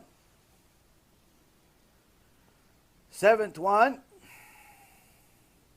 Tachtit Eretz. That's the name of it. Ayored lesham shuv eno ole. Someone who goes there does not go back up. It's permanent. Shenemar ve'asotem reshaim. Malachi 3:21. Ubazohar parashat Truma, in Zohar parashat Truma in 152. Page B. Amar שיש מקום בגיהינום והוא נקרא צוער או תחת. There's a place in Gehinom and it's called boiling feces. ובו נידונים כל אותם שחטאו והחטיאו את הרבים. And there, those that sinned and caused other people to sin. One example we have in the Gemara Masechet Gitin is J.C. Penney. J.C. Penney is there. Onkelos in the Gemara, it says Onkelos, the Ger Tzedek that all of our commentary on the Tanakh comes from, before he converted, he did a seance and he brought J.C. Penney up along with Bilam and Titus. All of them are in the 7th level of Gehinom. But nonetheless, that's exactly what J.C. Penney said, described as where he is. He's in his Tzoar Watachat. Why? Not only did he go against the rabbis, but he caused other people to leave Judaism. So all of those Christians that pray to him every single day, they should understand that their leader, their idol, their everything is sitting there in boiling feces. Who else goes there? Amotziim zera levatala lechatchila. Those that waste seed on purpose. They think it's healthy, like the psychiatrists that are idiots today tell you it's healthy, which, by the way, there's scientific research. Scientific research. This is not my opinion. Scientific research I could send you that shows that when you waste seed, it not only hurts your body in general, it hurts your vision, it hurts your bone structure, it hurts your brain, it hurts multiple parts of your body. And I can tell you from experience, not that I'm anything special, but apparently in the last few years, since I spoke a lot about wasting seed and did some lectures on it, I ended up getting a lot of people to call me, religious, non-religious, Jews, non-Jews, to ask me questions about it. And I ended up a lot of people. I did a lot of research on it. And in so many words, at this point, it's almost at a point where I can look at you and tell you if you're wasting seed or not. There's certain young kids that I see in Batei Knesiot, and I know who's sick and who's not. Who's sick and who's not. Their skin structure is different. Their behavior is different. Unfortunately, it's an addiction. You can overcome it, but it's very difficult. But unfortunately, no one's going to overcome it if no one tells them it's wrong. How wrong is it? It's the worst sin in Judaism. It goes to the part of Gehinom where if you do it on a regular basis, as if it's a good thing, as if you're enjoying it, as if whatever, it's not accidental on a dream. You're doing it on purpose, b'mezid. You're doing it, Shem Irachem, 7th level of Gehinom. Who else? Mi shechilel Shabbat befaresia. Someone who drives on Shabbat, smokes cigarettes on Shabbat, violates Shabbat on a regular basis, not accidental. If it's accidental, you forgot, you didn't know, it's one thing. But if you violate Shabbat because it's not for you, or you need to work because you need money, because Hashem doesn't have any money. He doesn't have any money, so you have to work extra to help him out. And you want to work on Shabbat, or you want to go to a restaurant on Shabbat, or you want to go to Atlantic City on Shabbat, or you want to go to Vegas on Shabbat. No, I'm not using money. I'm just playing with chips. It's chips, Rabbi. It's chips. It's plastic. Oh, it's plastic, so just throw it in the garbage then, if it's plastic. If it's plastic, throw it in the garbage. People make all types of excuses and different types of things. No, they're allowed this, they're allowed this. There's no such thing. Where are you supposed to be on Shabbat? With your family or Beknesset. That's it. No casinos, no vacations, no nothing. You're supposed to be with your family on Shabbat. You're supposed to be in a kosher place. Not supposed to be in all these different places. Number one, you're not allowed in a casino anyway. Not allowed in a casino anyway. Why? Because there's a lot of Chilul Hashem. There's a lot of immodesty there. You're not allowed to be in such places. Unfortunately, today's world, no one talks about these things. But if you look at the books, it says no. Now, someone that's a Mechalel Shabbat on a regular basis, and not accidental, this is one of the three worst possible sins in all of Judaism, to such an extent that, as you can see, all of the worst things that we talked about, whether it's people that were hung by their eyes, by their nose, by their arms, by their legs, or they were eaten by worms, or they were being fed themselves, or they were being fed the sand, or they were being taking spears of metal and going through their sex organs, or they were taking their body parts and throwing it in fire, and you're still feeling it. All of that is child's play next to this person that's a Mechalel Shabbat. It's Gan Eden for the Mechalel Shabbat, for the wasting seed. All of those things I said till now that make all of you want to vomit, it's Gan Eden next to the seventh level. Do you understand what a Mechalel Shabbat is? Do you understand why we say it in every lecture, even though everybody here, Baruch HaShem, keep Shabbat? Hopefully.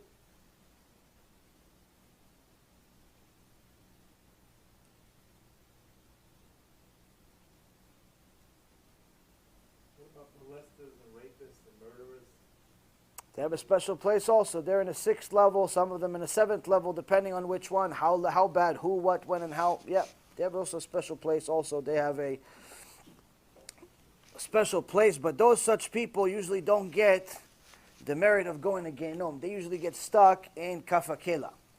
Why Kafakela? Because people that usually are immodest or they're rapists and so on, they also do things, they're also homosexual. Now, homosexuals, before they ever they have to have some serious merits in Torah to even get the merit of going to the 6th level of Gehinom. Why? Because they have to get somehow out of Kafakela. Now, Kafakela for the homosexuals, first they have to go through certain type of suffering for there, but that's for just a single action. If they've done it many times, it's many things. Now, there's also the concept of Gilgulim. They have to reincarnate. Now, the Zohar, Kadosh, and some of the other holy books say that there's several different types of Gilgulim. We're not going to go through all of them. Obviously, just a few simple ones you should know. For all of those imbeciles that say that being intimate with a non-Jew is for practice, you should know that if you're intimate with a non-Jew and you have not done tshuva, your kafakela, before you actually get to suffer kafakela and Gehinom and so on, first you have to come back as a dog. First you have to come back as a dog. Now, anyone that's a homosexual, they think it's nice, they want to be proud of themselves, they have to come back as rabbits. Rabbits, hares, camels, those types of animals. And women that like to show their stuff to the world, because that's the thing today. Before they get to the 6th level or the 7th level of Gehinom, they have to go through a Gilgul also. It was what? Cats. Now, I know a lot of people don't like the stuff and they don't believe it. That's your problem. It's not mine, Baruch HaShem. So, point is, this is all from the books. You want verses, I can give you verses. But nonetheless, the people that make sins need to understand is that there's no free lunch. Not for small sins, not for big sins, nothing. No free lunch. Now it goes into special angels. Special angels, there's actually the names of each one of these angels, of what they do and how they do it and who they punish and what they're in charge of. But I'll go through it in 5 minutes. I'm not going to go through the whole thing because obviously it's going to take a lot of time and it's late. And I think you guys got the point by now. Hopefully all of you understand that it's just simply not worth it to sin. That's the point of this entire shiur. It's simply not worth it to go against Hashem. The way that you're supposed to run your life is, okay, what does Hashem want? Okay, that's what I'll do. What does Hashem want? That's what I'll do. Honey, what do you want to do? What does Hashem want? That's what I'll do. Honey, what do you want to do? What does Hashem want? That's what I'll do. How do I dress? What does Hashem want? Modest? Okay, I'll be modest. What does Hashem want? Be kosher business? Kosher business. That's the way a kosher mind works. Why? That's how you avoid Gehinom. That's the only way. The only way. Because even then, you're still going to make mess-ups here and there. But at the very least, if you're not going to make as many, B'ezrat Hashem, it's going to be tshuva. You're going to have enough time to do tshuva for the mistakes you're making. But if you don't stop making mistakes, there's no hope for you. So, this is some of the angels and what they do. By the way, the angel that Shober Einav, the one that breaks the eyes in the grave, his name is Sarsur. That's his job. Usually it's not good to say names, but for the sake of this shiur, so you know I'm not just telling you that there's some names that I'm making up off the top of my head.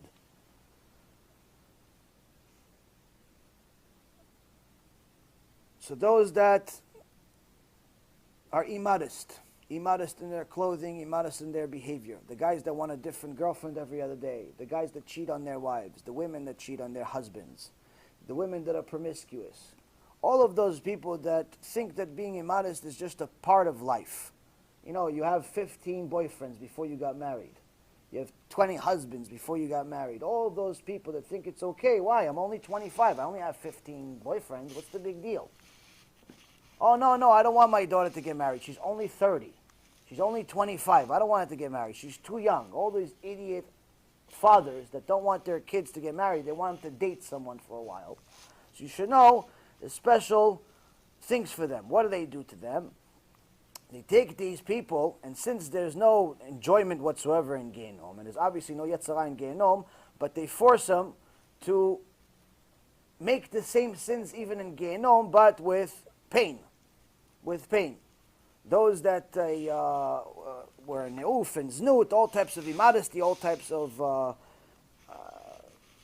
inappropriate actions, promiscuity, and so on, they literally make them make the same sins against their will in Gehinom. And there's the name of the angel here that puts them into that, puts them to do it. Shem Menachem.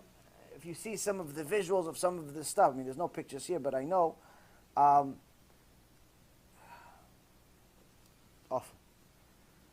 There's also special types of snakes and scorpions that eat the soul. Not just the body, the soul. Whatever that means. All of those people that like to curse, because that's how we talk in New York, and I used to talk in the stock market. וכל דברי נבלות או דבר פגום שיוציא האדם בשפתיו ושומרים אותה, וכאשר האדם מוציא מפיו דברי קדושה כמו דברי תורה או תפילה, אז מטמאים אותם הדברים הקדושים בטומאה ההיא שהוציא מפיו קודם לכן. ואז כביכול תשש כוח הקדושה, ואז אוי לו, אוי לנפשו של החוטא ההוא. A person that curses from the same mouth that he prays, a person that curses from the same mouth that he learns Torah, says, Oy lo and oy lenafsho. Woe to him and woe to his soul, of what they do to him for violating his mouth that way. That same pure mouth that said divrei Torah, that said the name of Hashem, you like to say the F word, you like to call your wife certain names, you like to call your friends certain names, you think it's cute, you think it's funny, you want to be a truck driver, you want to be a football player. Okay, you have a certain place. There's a certain angel designated for them too. I'm not going to tell you the names anymore, though.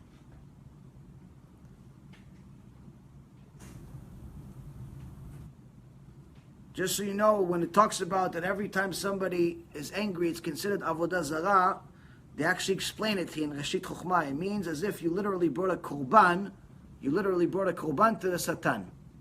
You took korban, you brought it to Satan. Why? You got angry, you threw out the remote, you threw the phone across the room because your wife forgot to buy you tomatoes. Your wife, can't quiet the kids. Your wife did this, you got mad, you did something, you expressed your anger inappropriately. Being upset is one thing. Expressing it in certain ways is something completely different. It's considered as if somebody literally brought a korban to the Satan himself. And just for all of those people that still are not convinced of the sin of wasting seed, they should know that their particular section is called a shichvat zera rotachat. They swim, instead of swimming in boiling feces, they swim in boiling semen. Boiling semen, and all of those people that make sex crimes, whether it's molesters or prostitutes, all of that, they have a special angel designated for them to burn them in the semen and all of the disgusting stuff that they produced. They have them while they rip them into multiple pieces. Okay, sad. That change. I think we're almost done, but that's what's Thank you. Which one's the right one? Take this one. Even the camera's clear.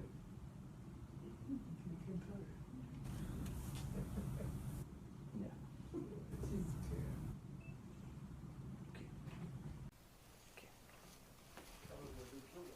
Camera has to do tshuva, Be'ezrat Hashem. Camera said, okay, I've had enough for tonight. So all of those, the ones that you asked about, the ones that have all these sex crimes, the ones that Shem Rachem violate little boys, little girls, big boys, big girls, animals, family, friends, workers, all of them, they have a special place in the 7th level of Gehinom, and they'll never come out. They have a special section called Zera Rotachat. Zera Rotachat is literally boiling semen, whatever that is. Hashem Yerachem if it's the 7th level. This is, again, on top of all the other things we talked about. It's not just this. Meaning each level is all the other ones before it too. Each level is all the other ones. It's not like, oh, okay, you know what, I ran, it's a pool. It sounds like fun. It's not, how bad could it be? It gets worse.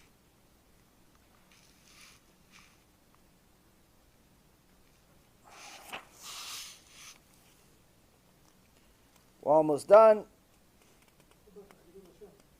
Chilul Hashem also, 7th level. Sorry, I think we said it, didn't we? That's the third thing. If someone, I mean, their punishment just begins at dying.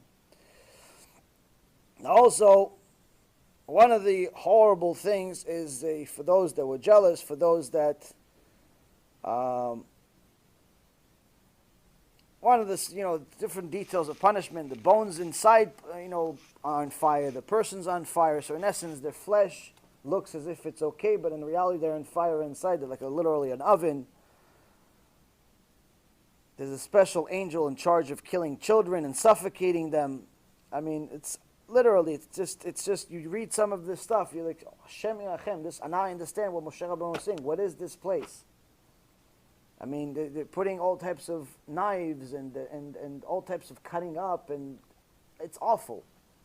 It's just awful. I mean, I'm not even telling you all this stuff. I'm telling you a lot, Baruch Hashem, and may Hashem, Bezrat Hashem, wake us up, because I can tell you just for myself, I don't know, I was studying this stuff, I was crying. I don't know. I mean, if this doesn't wake a person up, just check your pulse. You're probably already dead. Maybe you're one of the Malachim Chabbalah. Maybe you're one of these angels that kill people. I don't know. I asked the same question.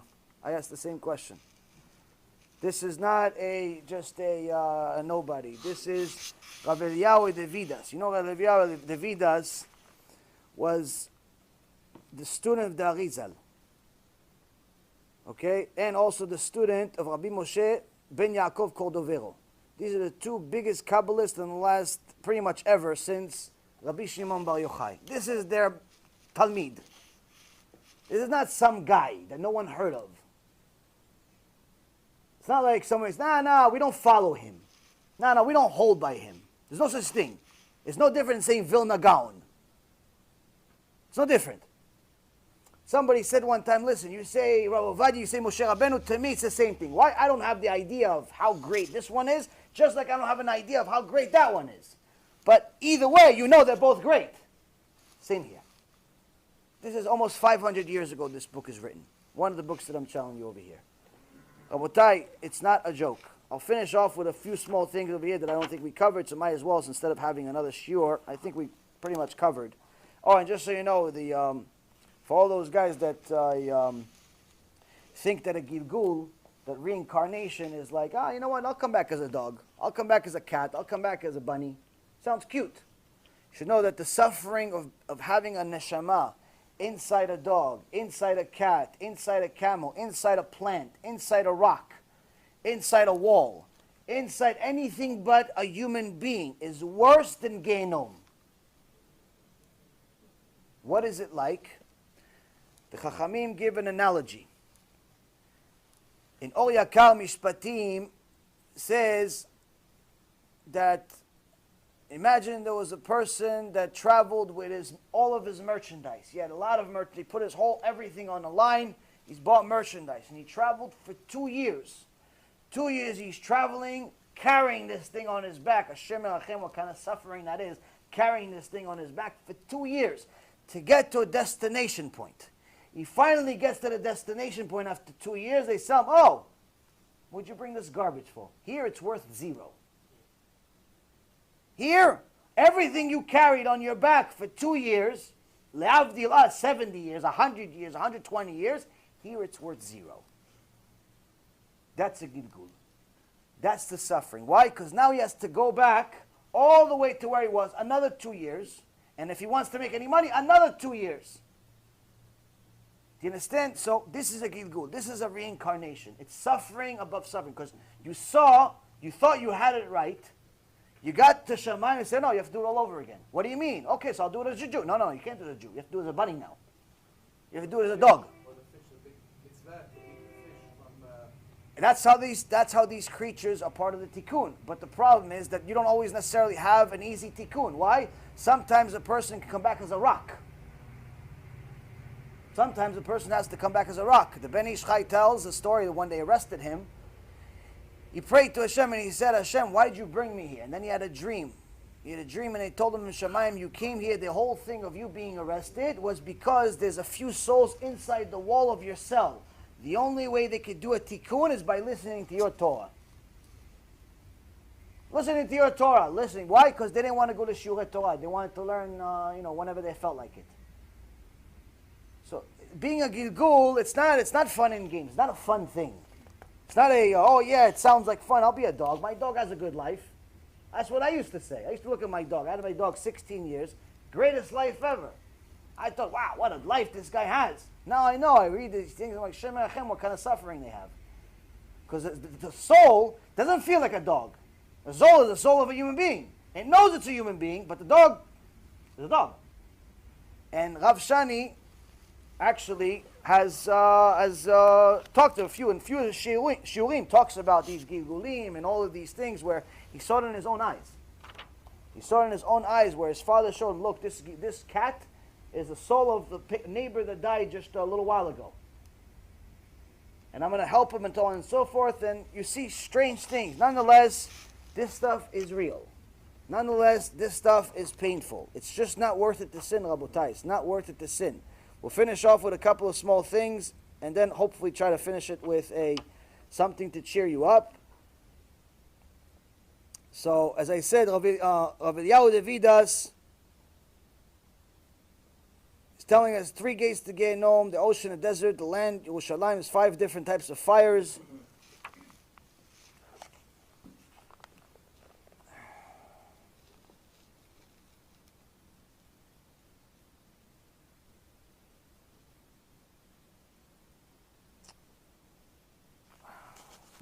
Covered this already. Rav Ovadia Bartanura says that in regards to the punishment, depending on the level of punishment, some get punished with the klal, with many, and some are so awful they get a private punishment.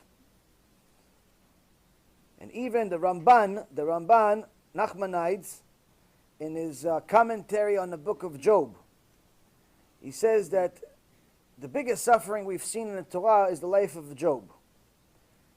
And even the biggest suffering of Job, the worst type of suffering that he had, even if you had that suffering for 70 years, has no comparison to the suffering of a soul for a single hour in the lowest level of Gehinom. The best part. Even the worst type of suffering for 7 years is still not the same level as an hour over there. And the Vilna Gaon says the Ramban was actually understating it. It's actually worse than that. It's actually worse than that. A handful of things that cause people to go to Gehinom on an easy basis. Mamash, like people just destroying their lives without even realizing they're doing something wrong. Being prideful. Talking to women that are not your wife. Being a jokester. Making fun of things. Being, one of these funny guys that likes to make a joke. In the middle of a shiur Torah, when everyone's in the process of doing tshuva, he wants to throw a shiur and, make things fun. I used to have a couple of these Talmidim. I threw them out. In different shiur in Boca Raton, they used to make fun. I told them not to come anymore. Why? Everybody was doing tshuva for 2 hours. Then one of these idiots ruins the shiur with his joke. People that curse a lot, people that kiss up. People that like to kiss up to people because they have money, because of certain things, they want a job. It's not a good thing to do.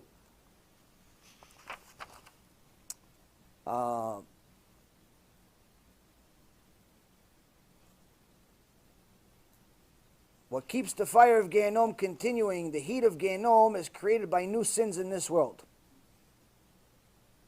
It's created by every sin that's made in this world is in essence like the heat of, it's making the heat of Gehinom higher.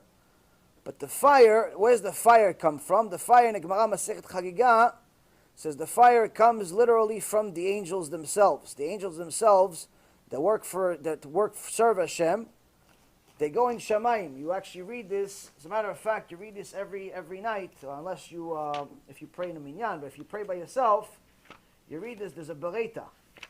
There's a bereta that you read that a very famous bereta from Rabbi Akiva.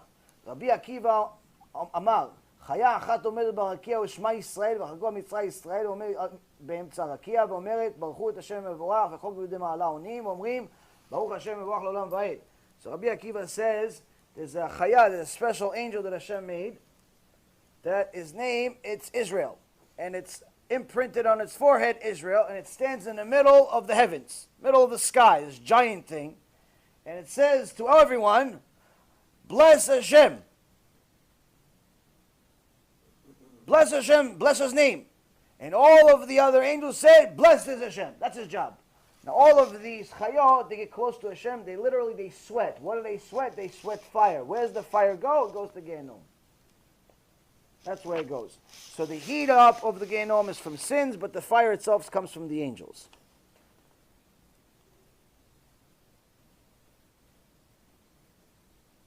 Now every time a person says a Kaddish,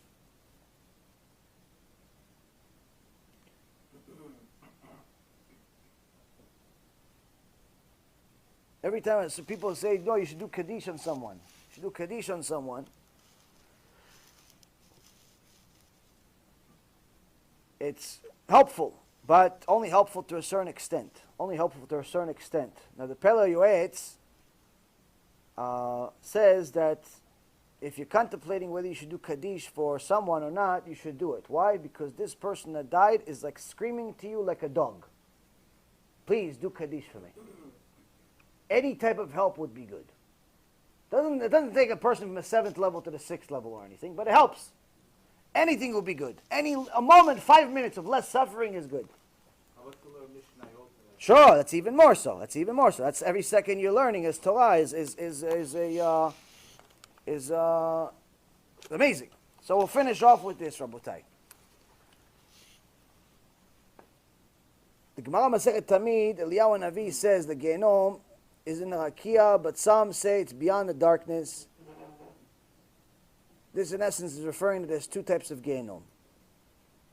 Now, the Jewish Gehinom is much worse than the Goyim Gehinom. And the reason why is because our benefit, our reward is much greater than the Goyim as well. Source for that is Bereshit Rabbah 93:10. Now, Rabotai, there is a Bereta from Rabbi Shimon ben Elazar. And he says the following. Oy lanu miyom adin. Oy lanu miyom hatochecha. Woe to us from the day of judgment. Woe to us from the day of punishment. Because even Bilam, the wisest among all of the Goyim, he was a prophet. He couldn't accept a simple rebuke from his donkey. But even us, the tribes, the 12 tribes, weren't able to face Yosef HaTzadik when he told them, I am Yosef. As it's written, V'lo yachlu achav la'anot oto ki niv'alu mipanav. They couldn't answer him because they were scared. What does it mean they were scared? They all died from shame. This is the only part of the whole issue that talks about shame. But the Chachamim say this is not about rebuke of a rabbi. This is not the rebuke of some book. This is a rebuke of HaKadosh Baruch Hu when we go up to Shamayim. And He Himself will come to you. And He Himself will tell you, why'd you do it? Why'd you go against me? As it's written in the book of Psalms, Psalm 50, verse 21. These have you done, and I kept silent. You thought that I was like you. What does it mean you thought I was like you? You thought just because I'm not punishing you, I agree that you're violating Shabbat. Just because I'm not punishing you, I agree with your actions. You thought I was just like you, I was a sinner like you. But I will now punish you and lay it clearly before your eyes, meaning I'll show you every single sin right before I punish you. And then the next verse, Rabotai, says this. Understand this now. This is what the verse itself says. Understand this now, you who have forgotten God, lest I tear you into pieces, and there be none of you to rescue. This is Teilim, Rabotai. This is not some midrash. This is not mystical. This is literal. If you haven't read it, Baruch Hashem, it's time you have. That's the point of the shiur. Now, Hashem Himself is telling us. He's telling us it's not a joke. He's telling us it's not a game. He's telling us you sinned and you thought that it was okay because I didn't punish you. You drove on Shabbat, you went to this, you did this, and you thought it was okay. It's not okay. No, now. Now, no. Tshuva today. Every day, right now, everybody go home. Everybody watches the shiur today, tomorrow, next year, next month, wherever it is. You do tshuva today. Today you do tshuva. Don't wait till tomorrow. Today already go hatanu, avinu, pashanu. Today you do tshuva. Why? Because if you don't, there may be nothing to save. Now, last chidush to give you a concept of how important tshuva is. Hashem is supernatural. You and me are natural. Death is natural. It's a natural event for all of us. Everyone that's lived died. Everyone that's alive will die. Resurrection of the dead is supernatural. Supernatural. In the Torah, someone that's righteous is considered alive. Someone that's wicked is considered dead even while they're alive in this world. They're still considered dead in the eyes of Hashem. The chidush is, Rabotai, when you do tshuva as a human being, the only way you can do tshuva is stick to Hashem. And when you do tshuva, in essence, you're doing something that's supernatural. And the reason why it's supernatural is because you're literally reviving your soul. We were dead as sinners, and we're alive as Baalei Tshuva. I don't care about your past, neither does God. La'avdi a zillion and a half of the Lord, but the point I'm trying to tell you is that no one cares about yesterday. Today, you do Tshuva.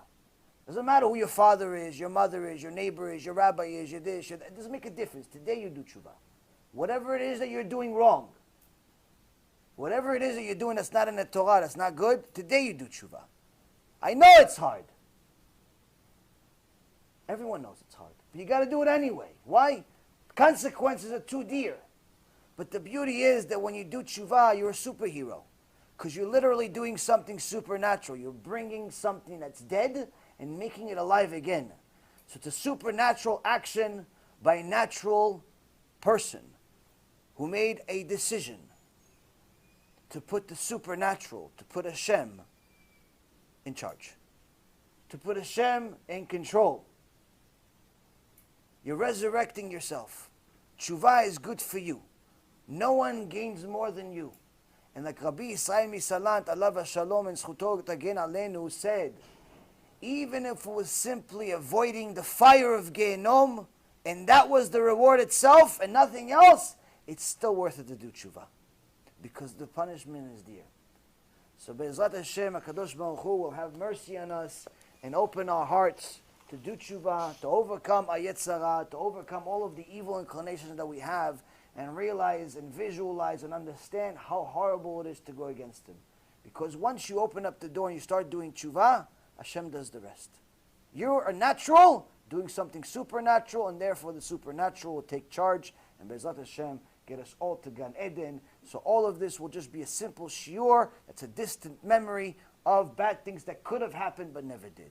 Baruch Adonai le'olam, amen ve'amen.